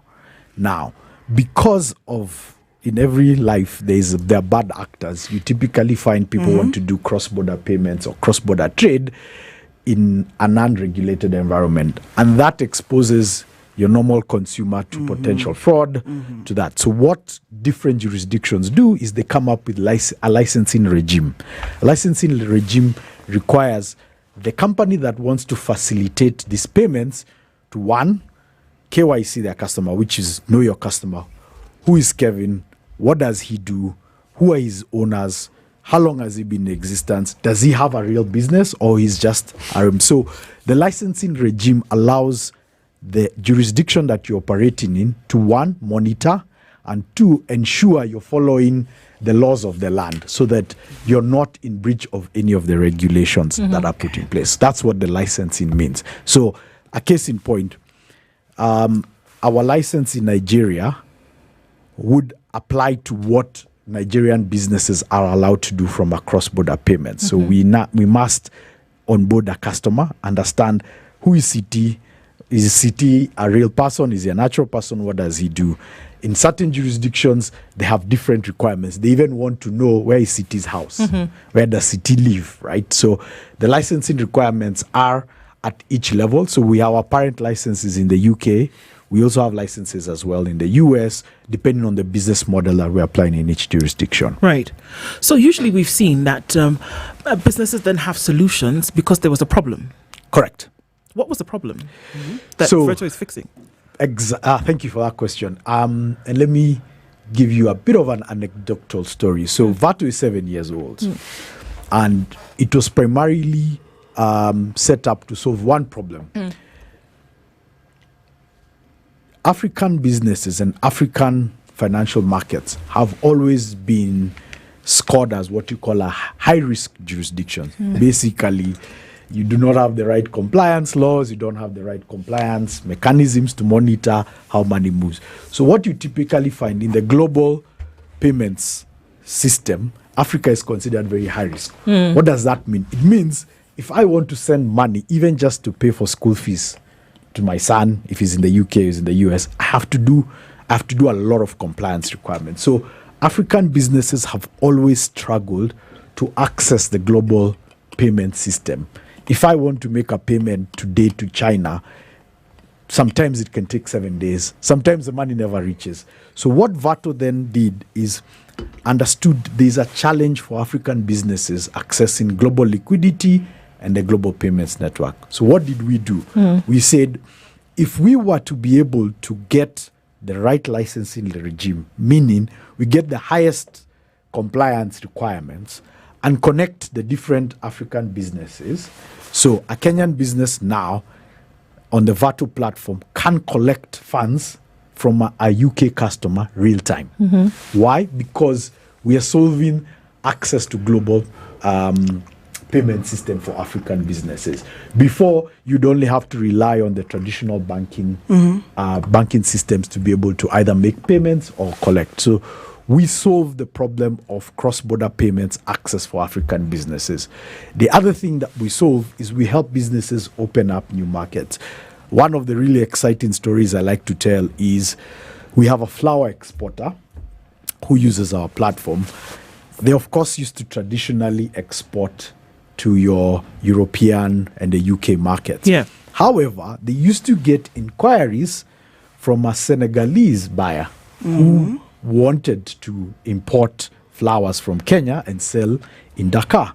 Now, the traditional payment channels were Western Union or cash, fly in, because there's no real connection between a Kenyan payment system and Dakar. Yeah. So what did Vato do? Because we have collection capabilities in Senegal and we have payment capabilities in Kenya, we were able to get the Senegalese buyer to convert his XOF, ZOF, to Kenya shillings, pay the flour exporter here, and the flour exporter was able to put the flours onto Kenya Airways, cargo, and transfer. And all this happened within 2 or 3 days. Okay. So that's what we saw. One of the things we do is we help businesses open up new Now, I markets. have to ask this question. Okay. Yeah. I thought traditional banks do exactly what you've just said. So they do in yes and no. And let me explain the yes.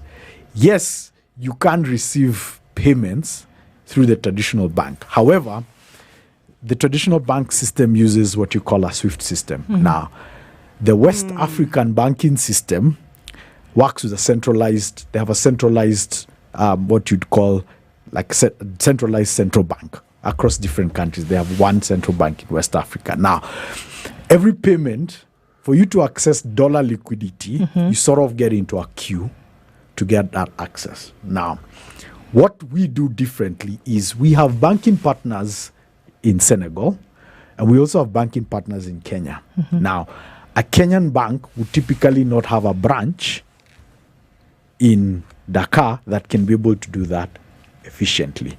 So what we do is we take our technology and connect our banking partner in Senegal and our banking partner in Kenya, and using our proprietary platform, you're able to do those payments in real time as well. So that's the difference. Now, I'm putting myself in the shoe of a business person, I mean, in the future perhaps, but what I think they would dread to be in a situation where they're inconvenienced, and I think you're trying to bring convenience throughout this.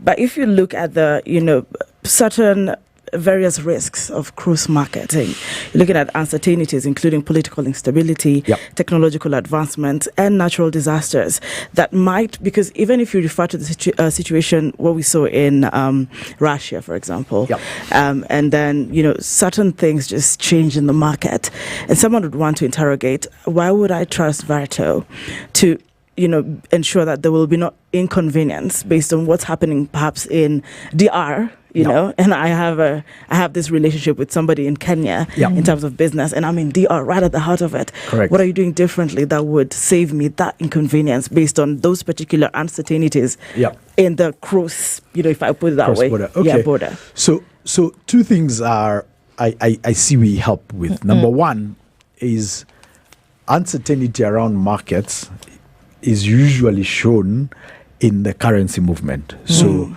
if Russia invades Ukraine, you typically see the currencies reacting. So one of the things we do to help businesses deal with that level of uncertainty is we have a fully fledged treasury management platform that you can be able to, one, observe market movements. Two, we have our own house research team that provides you market color on a daily basis.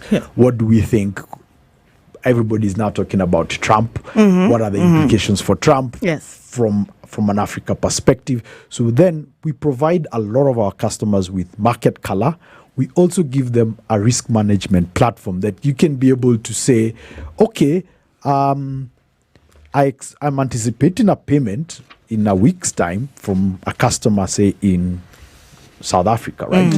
And there is political uncertainty. We do have a solution where you can hold your funds in a multi-currency wallet and wait for the uncertainty to reduce and then move your money. So we have that ability as well. From a political perspective, we also have within our team a compliance function. That compliance function is able to tell you these are the jurisdictions that are what you call out of risk appetite. For example, if you're looking to make a payment in a restricted country and somebody has approached you, we're able to tell you the following countries globally have restrictions. You won't be able to either collect your funds or not. There are certain businesses in Kenya get a lot of inquiries around, can you make a payment to certain jurisdictions? We are able to tell our clients, hey, please note this is an out-of-risk jurisdiction. It's highly unlikely you'll get paid. The other thing that we also do, which is something we're really excited about, is because we're a compliance-fast business, if you have a potential supplier who wants to sell you products, and you're not too entirely sure of who they are, one of the things that we do is we have got AI technology. If you're able to share with us payment details. We're able to tell you, is this document doctored? Because we're also connected on the SWIFT network, we're able to also validate, is this an existing supplier business as well? So we just don't just facilitate cross-border payments. We also want to make sure that businesses are working in a safe and trusted environment. Nice. So, I mean, folks getting confused in the sense that, or not getting confused, but you know how we want to just say that, yes, you can make sure the payment platform works, but what else are you doing? So after I make the payment, can you also make sure my stuff gets here as well? You know, can we separate that? So, because there's the thinking that, you know, you can make sure the payment goes through from here to Beijing, whatever, but are you also then facilitating for my goods to reach here? So we are focused as on the payments leg of the business. However, we have partners that are logistics partners that we work with. So a freight forwarder, for example, who wants to you're looking for assistance to facilitate freight forwarding. I'm always talking about Nigeria and Kenya. It's one of our favorite corridors. Let's say CT wants to import jollof rice. Let's say palm oil. Let's say palm oil. Okay, even more accurate. So we do have freight. Yes, you do. You do want to import palm oil. What's with the face? I was doing well with the jollof rice, though I have no idea what it is.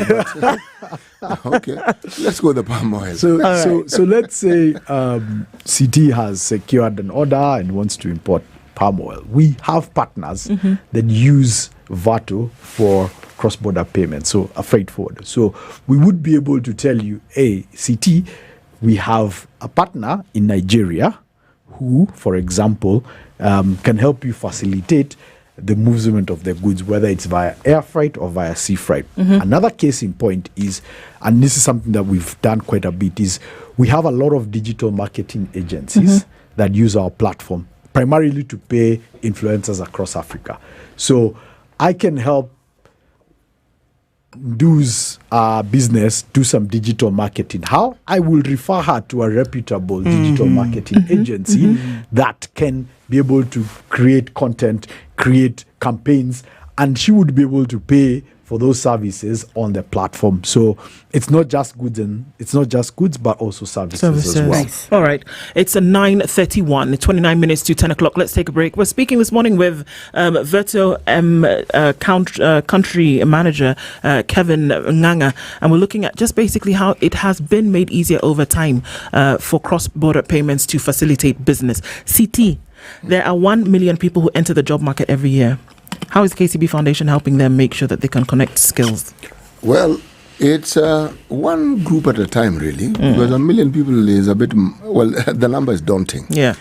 Now, KCB Foundation started the GD program in this century, around 2016. It was with the understanding that there's a gap between the education some people have and then having the requisite skills so that you can actually fit into the workplace being commercial, industrial, administrative, whatever it is. And just businesses that someone can do and start on their own. So they took it a step further. They would connect the individuals who met the master to TVET. Why TVET? Well, because you need institutions whose certification is not only understood but is recognized. There are many people who have the ability, they know what to do, but there's no piece of paper that indicates that what they can do, they can actually do. Right. So this is what they did. But they took it even a step further. In addition to skilling you, there's what you call tooling. So they partnered with entities who can actually help tool you, give you the requisite. If your business requires knowledge on how to clobber a nail, they provide you with a hammer so that you can thump that nail sufficiently. If it requires you to make someone look extraordinarily beautiful and attractive and fetching, then they will give you the wherewithal so that you can add this and that so that it can become those. Now, in addition to this, if you need a little money just to sort of like to move around and to do the things that your business requires, they have funding that they make available. Meaning, this is not just a 360. This is an everything XT. They make sure that you have the tools, the wherewithal, and the money to be able to do what you do. Holistic. Fantastic. Yes. And they go to the website to find out more information. Yes. KCB Group /foundation. Yes, that would help enormously. It would actually. Yes. And this is where I then remind you before we take that break that, you know what, Jubilee Medical Health Cover, 200 shillings, put it aside, because we can get to the place where you get up to 95, rather your average of 95,000 a year. Inpatient cover, 500,000 to 10 million. Outpatients, 50,000 to 200,000. It's going to cover pre-existing and chronic illnesses. Nothing like, oh, we don't cover that. Also, it's going to make sure that you take care of dental, optical, maternity and wellness programs, and free telemedicine consultations. This is because you put aside something under the J plan with Jubilee Insurance. Also, there's a junior medical cover for children between the ages of 0 and 17. Same thing, 35,000 shillings is what you're putting together every year. Inpatient cover of up to 10 million shillings. It covers immunization, important stuff, pediatric checkups, annual medical checkup, and telemedicine. What do you need to do? Send an SMS, health, to 40643, call 0709 949 000, or visit www.jubileeinsurance.com. This is the Situation Room, the only way to start your day. Running a business in Kenya and struggling with slow, expensive cross-border payments? With Verto, you can send and receive money globally, faster, cheaper, and hassle-free. Pay suppliers, collect payments, and expand internationally with ease. 49 currencies, 190 plus countries. One powerful platform, better rates, faster settlements, secure transactions, global payments made easy. Sign up today at www.vertofx.com. Verto, your global business payments partner. The weather with SpiceFM.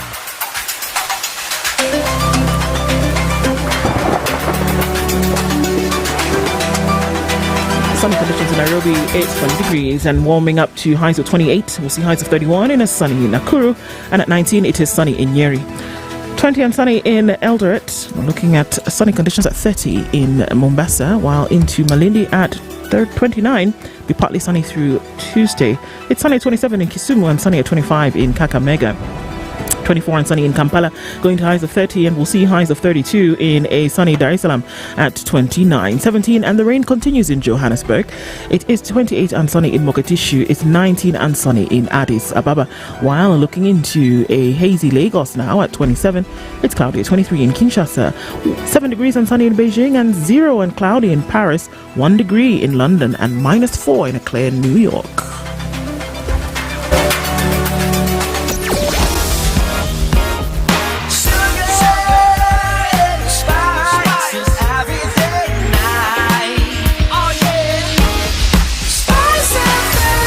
Spice up your life. Not too many bumps and scratches with traffic this hour. Actually, in most of this morning, it's been doing all right. Just a little bit of that left as you come off a thicker superhighway. And you're going to head towards Globe Cinema roundabout, and there's some as you get onto that. The Eastern Bypass reduced significantly, so we're doing all right here. Outer Ring still has a little bit of traffic as you're trying to find your way towards North Airport Road, but Mombasa Road doing very well. Not an issue here at all. Uhuru High will have a little bit of traffic as you get into the city, joining at that junction towards Haile Selassie. Apart from that, like I said, no scratches today, so well done. Let's keep talking through the morning and through the day. SpiceFM KE on X. Mature, intelligent talk every morning. Spice up yourself.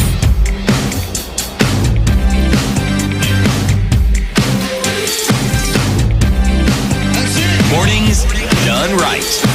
94.4 Spice FM, Nairobi. 23 minutes to 10 o'clock. Kenya's biggest conversation continues this morning, and in the hot seat is Kevin Nganga, who is the country director for Verto.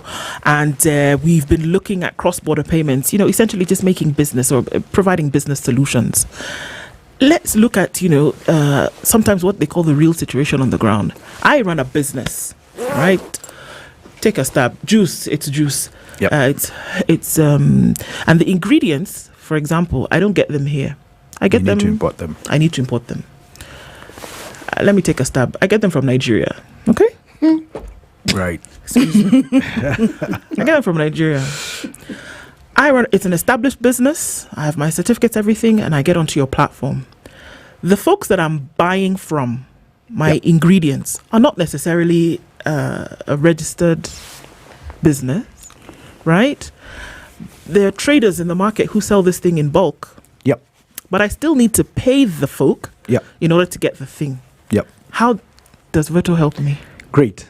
Excellent question. So let's take your scenario of the individuals, right? Mm-hmm. So what we do is, because we have banking partnerships in Nigeria, Du would be able to load her wallet in Kenya shillings on the Vato platform, convert those Kenya shillings to Nigerian naira. So she'll have Nigerian naira on the platform. Then if she needs to make a payment to the traders on the ground, they all have, using the NIBS, the interbank payment system, the NIBS payment, which is similar to what we call our Pesa Link. Yes. All you need to do is have the account details, the account number. Okay. And then from your Nigerian wallet, you then create them as a beneficiary. So Yemi, Alade. But okay, let's go with it. One account number 123, and you just pay. And the beautiful thing about that is it's real time, and they will get a notification on their phone, and then they can gladly then release them. So I don't have to have an account, for example, in the other country. I don't have to say, okay, that's brilliant. You don't have to have an account. And I'll do you one better, Do. Here we go. Let us say you are exporting Del Monte products. So you're a distributor for Del Monte. And you have found Del Monte yogurt. Delamere yogurt. Delamere yogurt Okay. as a good opportunity to sell in Nigeria. Yes. Now, what we are able to do for you is, if you find distributors in Nigeria who are able to buy the product from you, we can help you collect in Naira from those distributors. So you have your Delamere yogurt seated in a warehouse, nice chilled in Nigeria, and you say, okay, once you pay me, I'll release the product. So what Vato can help you do is do what you call local collections in Nigeria. So we will give you an account, named account called Ndu International. You just need to advise them, pay into this account number. Once you cite the funds, because it's real time, you then give instructions to your warehouse manager, release the product. That's brilliant. So one of the things that we are doing, we are solving for, and I like to give this example, is we've got a lot of Kenyan manufacturers that export into the region. So you find a Kenyan plastic manufacturer is selling products in Tanzania, is selling products in Cameroon, right? Your traditional cross-border payment would be the Cameroonian buyer gets cash dollars, gives it to his driver. The driver drives across from Douala to Busia. He deposits the money in a bank account. Ndu can only release the product when she has seen the cash dollars have been deposited in her account. Now, one of the things that we do is we can give Ndu plastics exporters a collection account in Cameroon. That Cameroonian distributor or buyer deposits that money in local currency. You want Kenya shillings. Yes. So our platform is able to tell the distributor or the buyer, if you want 100,000 or 1 million Kenya shillings fixed as your invoice value, our platform is able to tell this distributor to deposit XAF, say 68 million. Yes. And they will deposit, and our platform will automatically then credit your Kenya shilling account, and you're good to go. Do you see now? That's brilliant. And on that note, now, because you've done that, we'll give you yogurt. And even as CT will give you some Delamere yogurt just because you've told us how we can do business and make money. It's fantastic. Exactly. and he's so excited to do it. With that. And even as you enjoy it, I'm just thinking, because then there are certain things that we can't run away from, especially if you expose yourself to the market. And these are the primary sources of risks. And I'm just particularly on the risks. And I love how you're bringing out what you're talking about, what you're doing at Verta, and much of it is like empowering people. I know how much the youth have wanted these things to happen for them, and if you can actually do it globally, the better. But how do you maneuver around the equity price risk. I'm particularly, curious about that because we can't essentially run away from those dynamics. Yep. The equity price risk and of course, you've touched on a lot of commodity risk, Yep. but in that essential part of the equity price risk, I know you said there's a way you kind of inform your clients, guide them through it, but perhaps if you could detail again around that element of equity. So on price risk, there's two categories of price risk. There's the foreign exchange risk, where if I want to sell a product in another jurisdiction, that jurisdiction or your buyer will have to, of course, have his local currency, right? And Yes. you want to be paid either in dollars or in Kenya shillings. So there is that foreign exchange risk. And then there's obviously what you'd call, if you're selling a tradable commodity, sugar, oil, that there's of course the commodity, the actual change of the price. So as VATO, what we help with is the foreign exchange risk.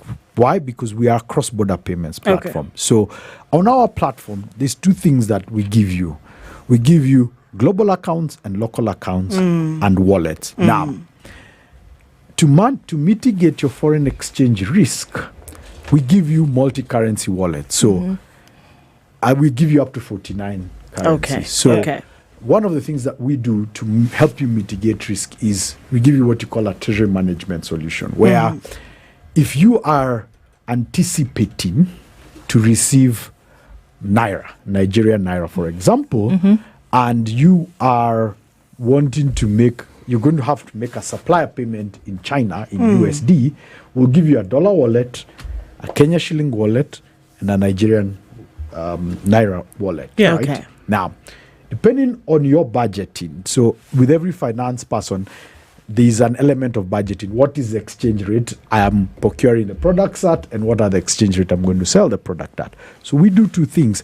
We help you manage your wallet in the sense that if you have a target rate, let's take with our currency, Kenya shilling to dollar. Let's say I want to target a rate of 129 to convert. What we're able to help you is you're able to hold Kenya shillings in your wallet, and at the point in which we'll send you a trigger, right? We'll send you a trigger that there's a rate alert. The rate is currently at 129. Okay. We also have a product called the VATO Marketplace, which helps you essentially almost do it like an auction. Let's just look at the four of us, for example. So CT is a flour exporter or a tea exporter. He gets dollars. Kevin is a importer of, let's say, medical equipment, right?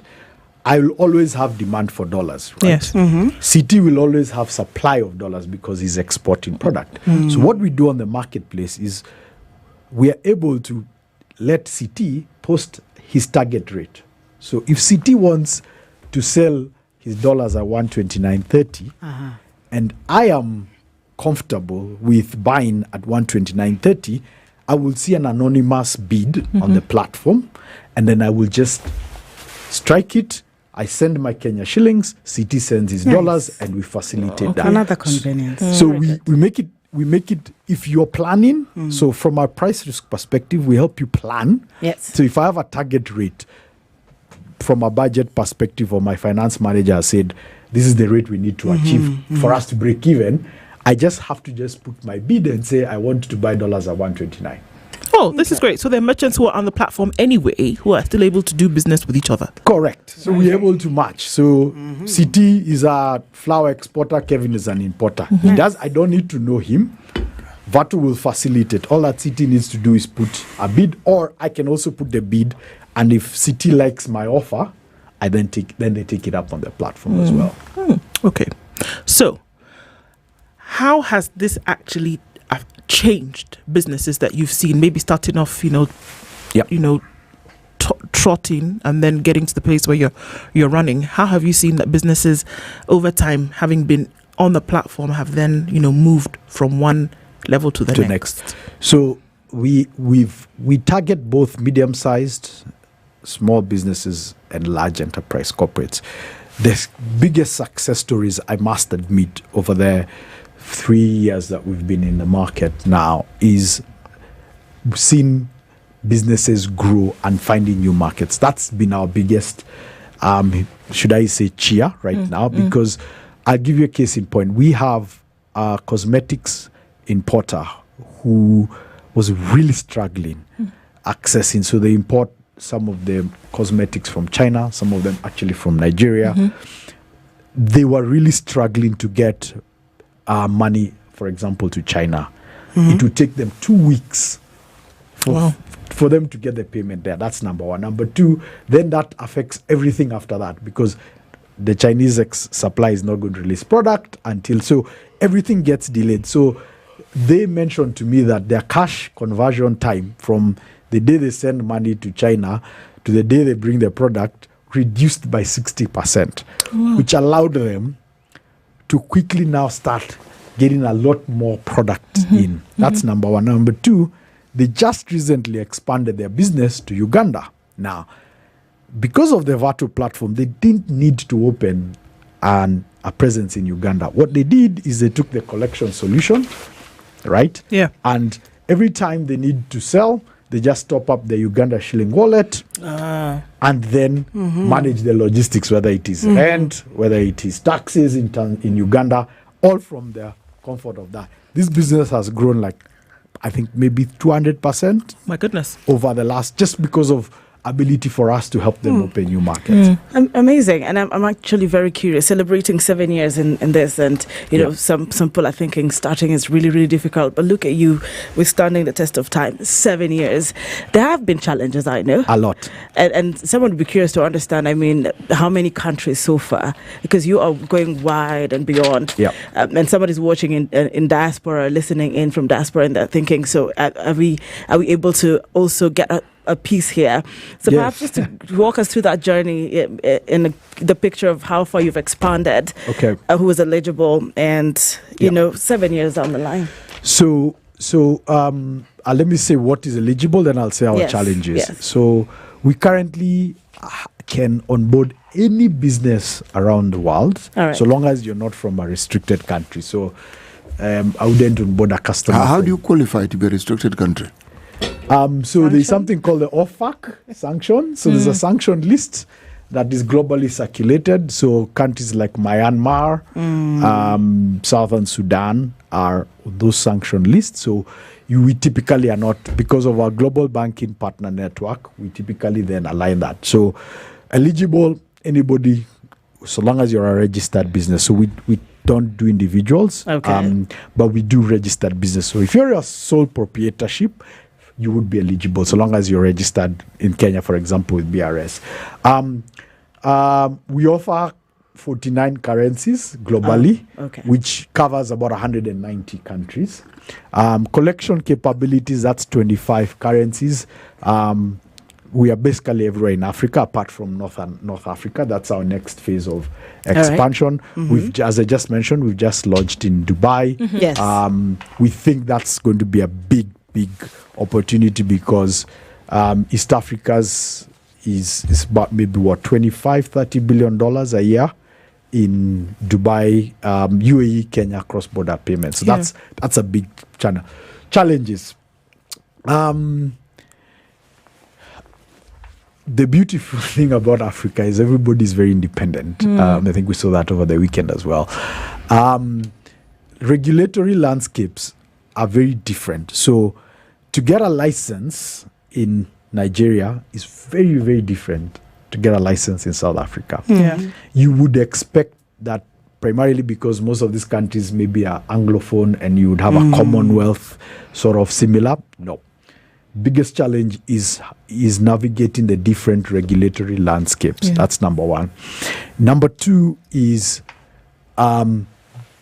what I mentioned earlier around high-risk jurisdiction. It's still a problem around certain banks, and I'll be fairly frank, certain jurisdictions like the US is very, very hard to penetrate because they've got very high, can I say, compliance requirements around reporting, regulatory reporting. So you need to invest a lot of infrastructure from a compliance perspective to be able to facilitate cross-border payments. It's been that 7 years for you to be able to understand this jurisdiction wants this type of compliance requirement. So those are the challenges. And I think the other challenge is technology. Technology is really moving a lot fast. So you need to remain agile. You need to remain innovative. You need to continue asking our audience, what are some of the problems you're currently facing? We are now rolling out expense management solutions, primarily because we have corporates who say, Kevin, I need to travel and I need a corporate card when I'm traveling, right? Can you help me out? So we're starting now to see ourselves now evolving into other spheres around the payment space as well. Right.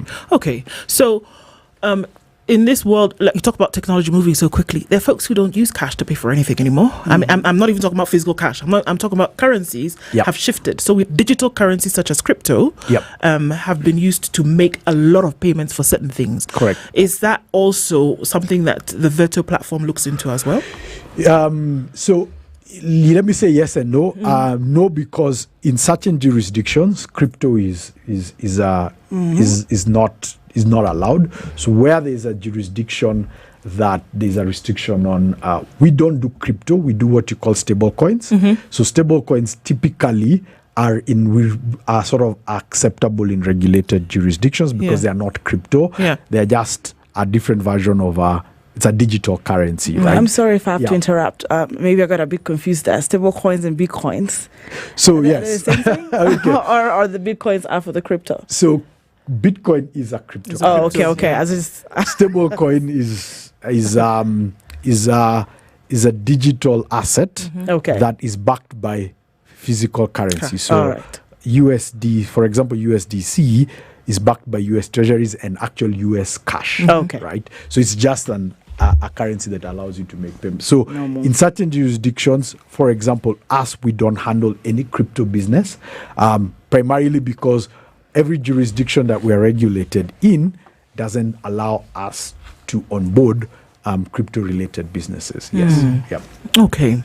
So what do you hope? I mean, look at the way the world has progressed, whereby we moved, and when e-commerce came about, we thought we got the next best thing after sliced bread, where you know you can have different shops online, and then we started to do things, and now we are saying that you can be domiciled in Kenya and you can do business and never have to see the other individual, and not even, so long as you can just see digital confirmation that this and this is done, your business carries on.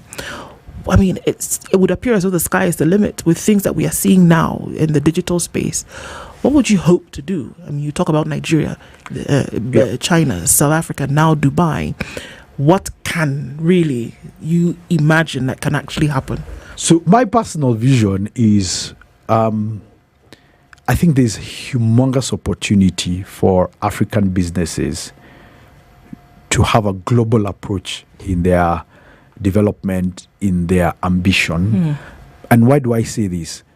Is the fundamental bit is we've got developed economies that have a higher consumer spending power. Now, for African businesses to do the next $1 billion valuation or 3 billion or 10 billion or 100 billion valuation, there's no escaping. We must give them access to those developed markets. So our ambition and my personal vision is to be able to help an African business sell to that high-end consumer in Belgium, in Switzerland, in the UK.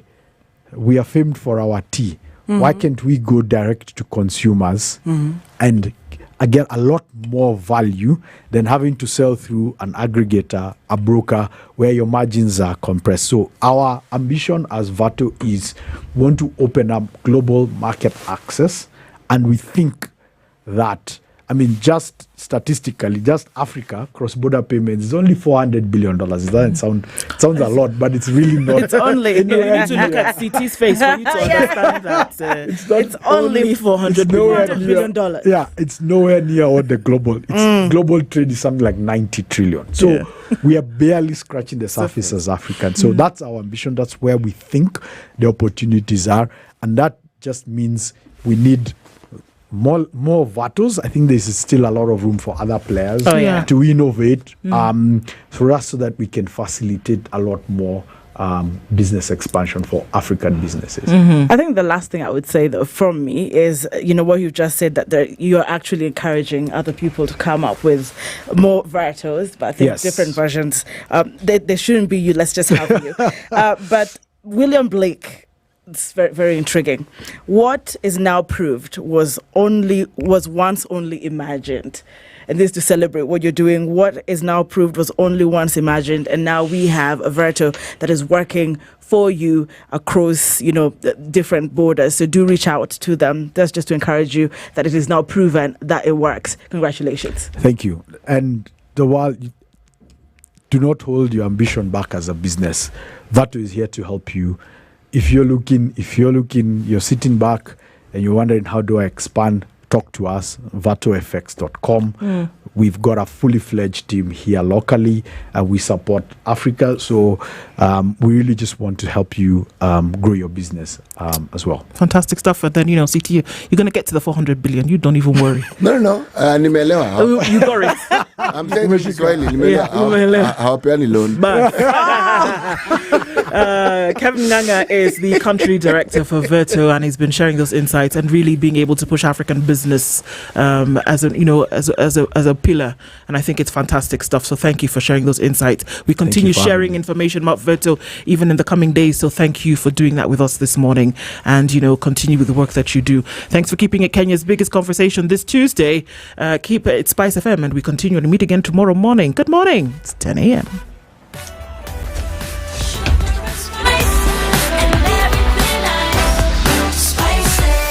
Spice up your life.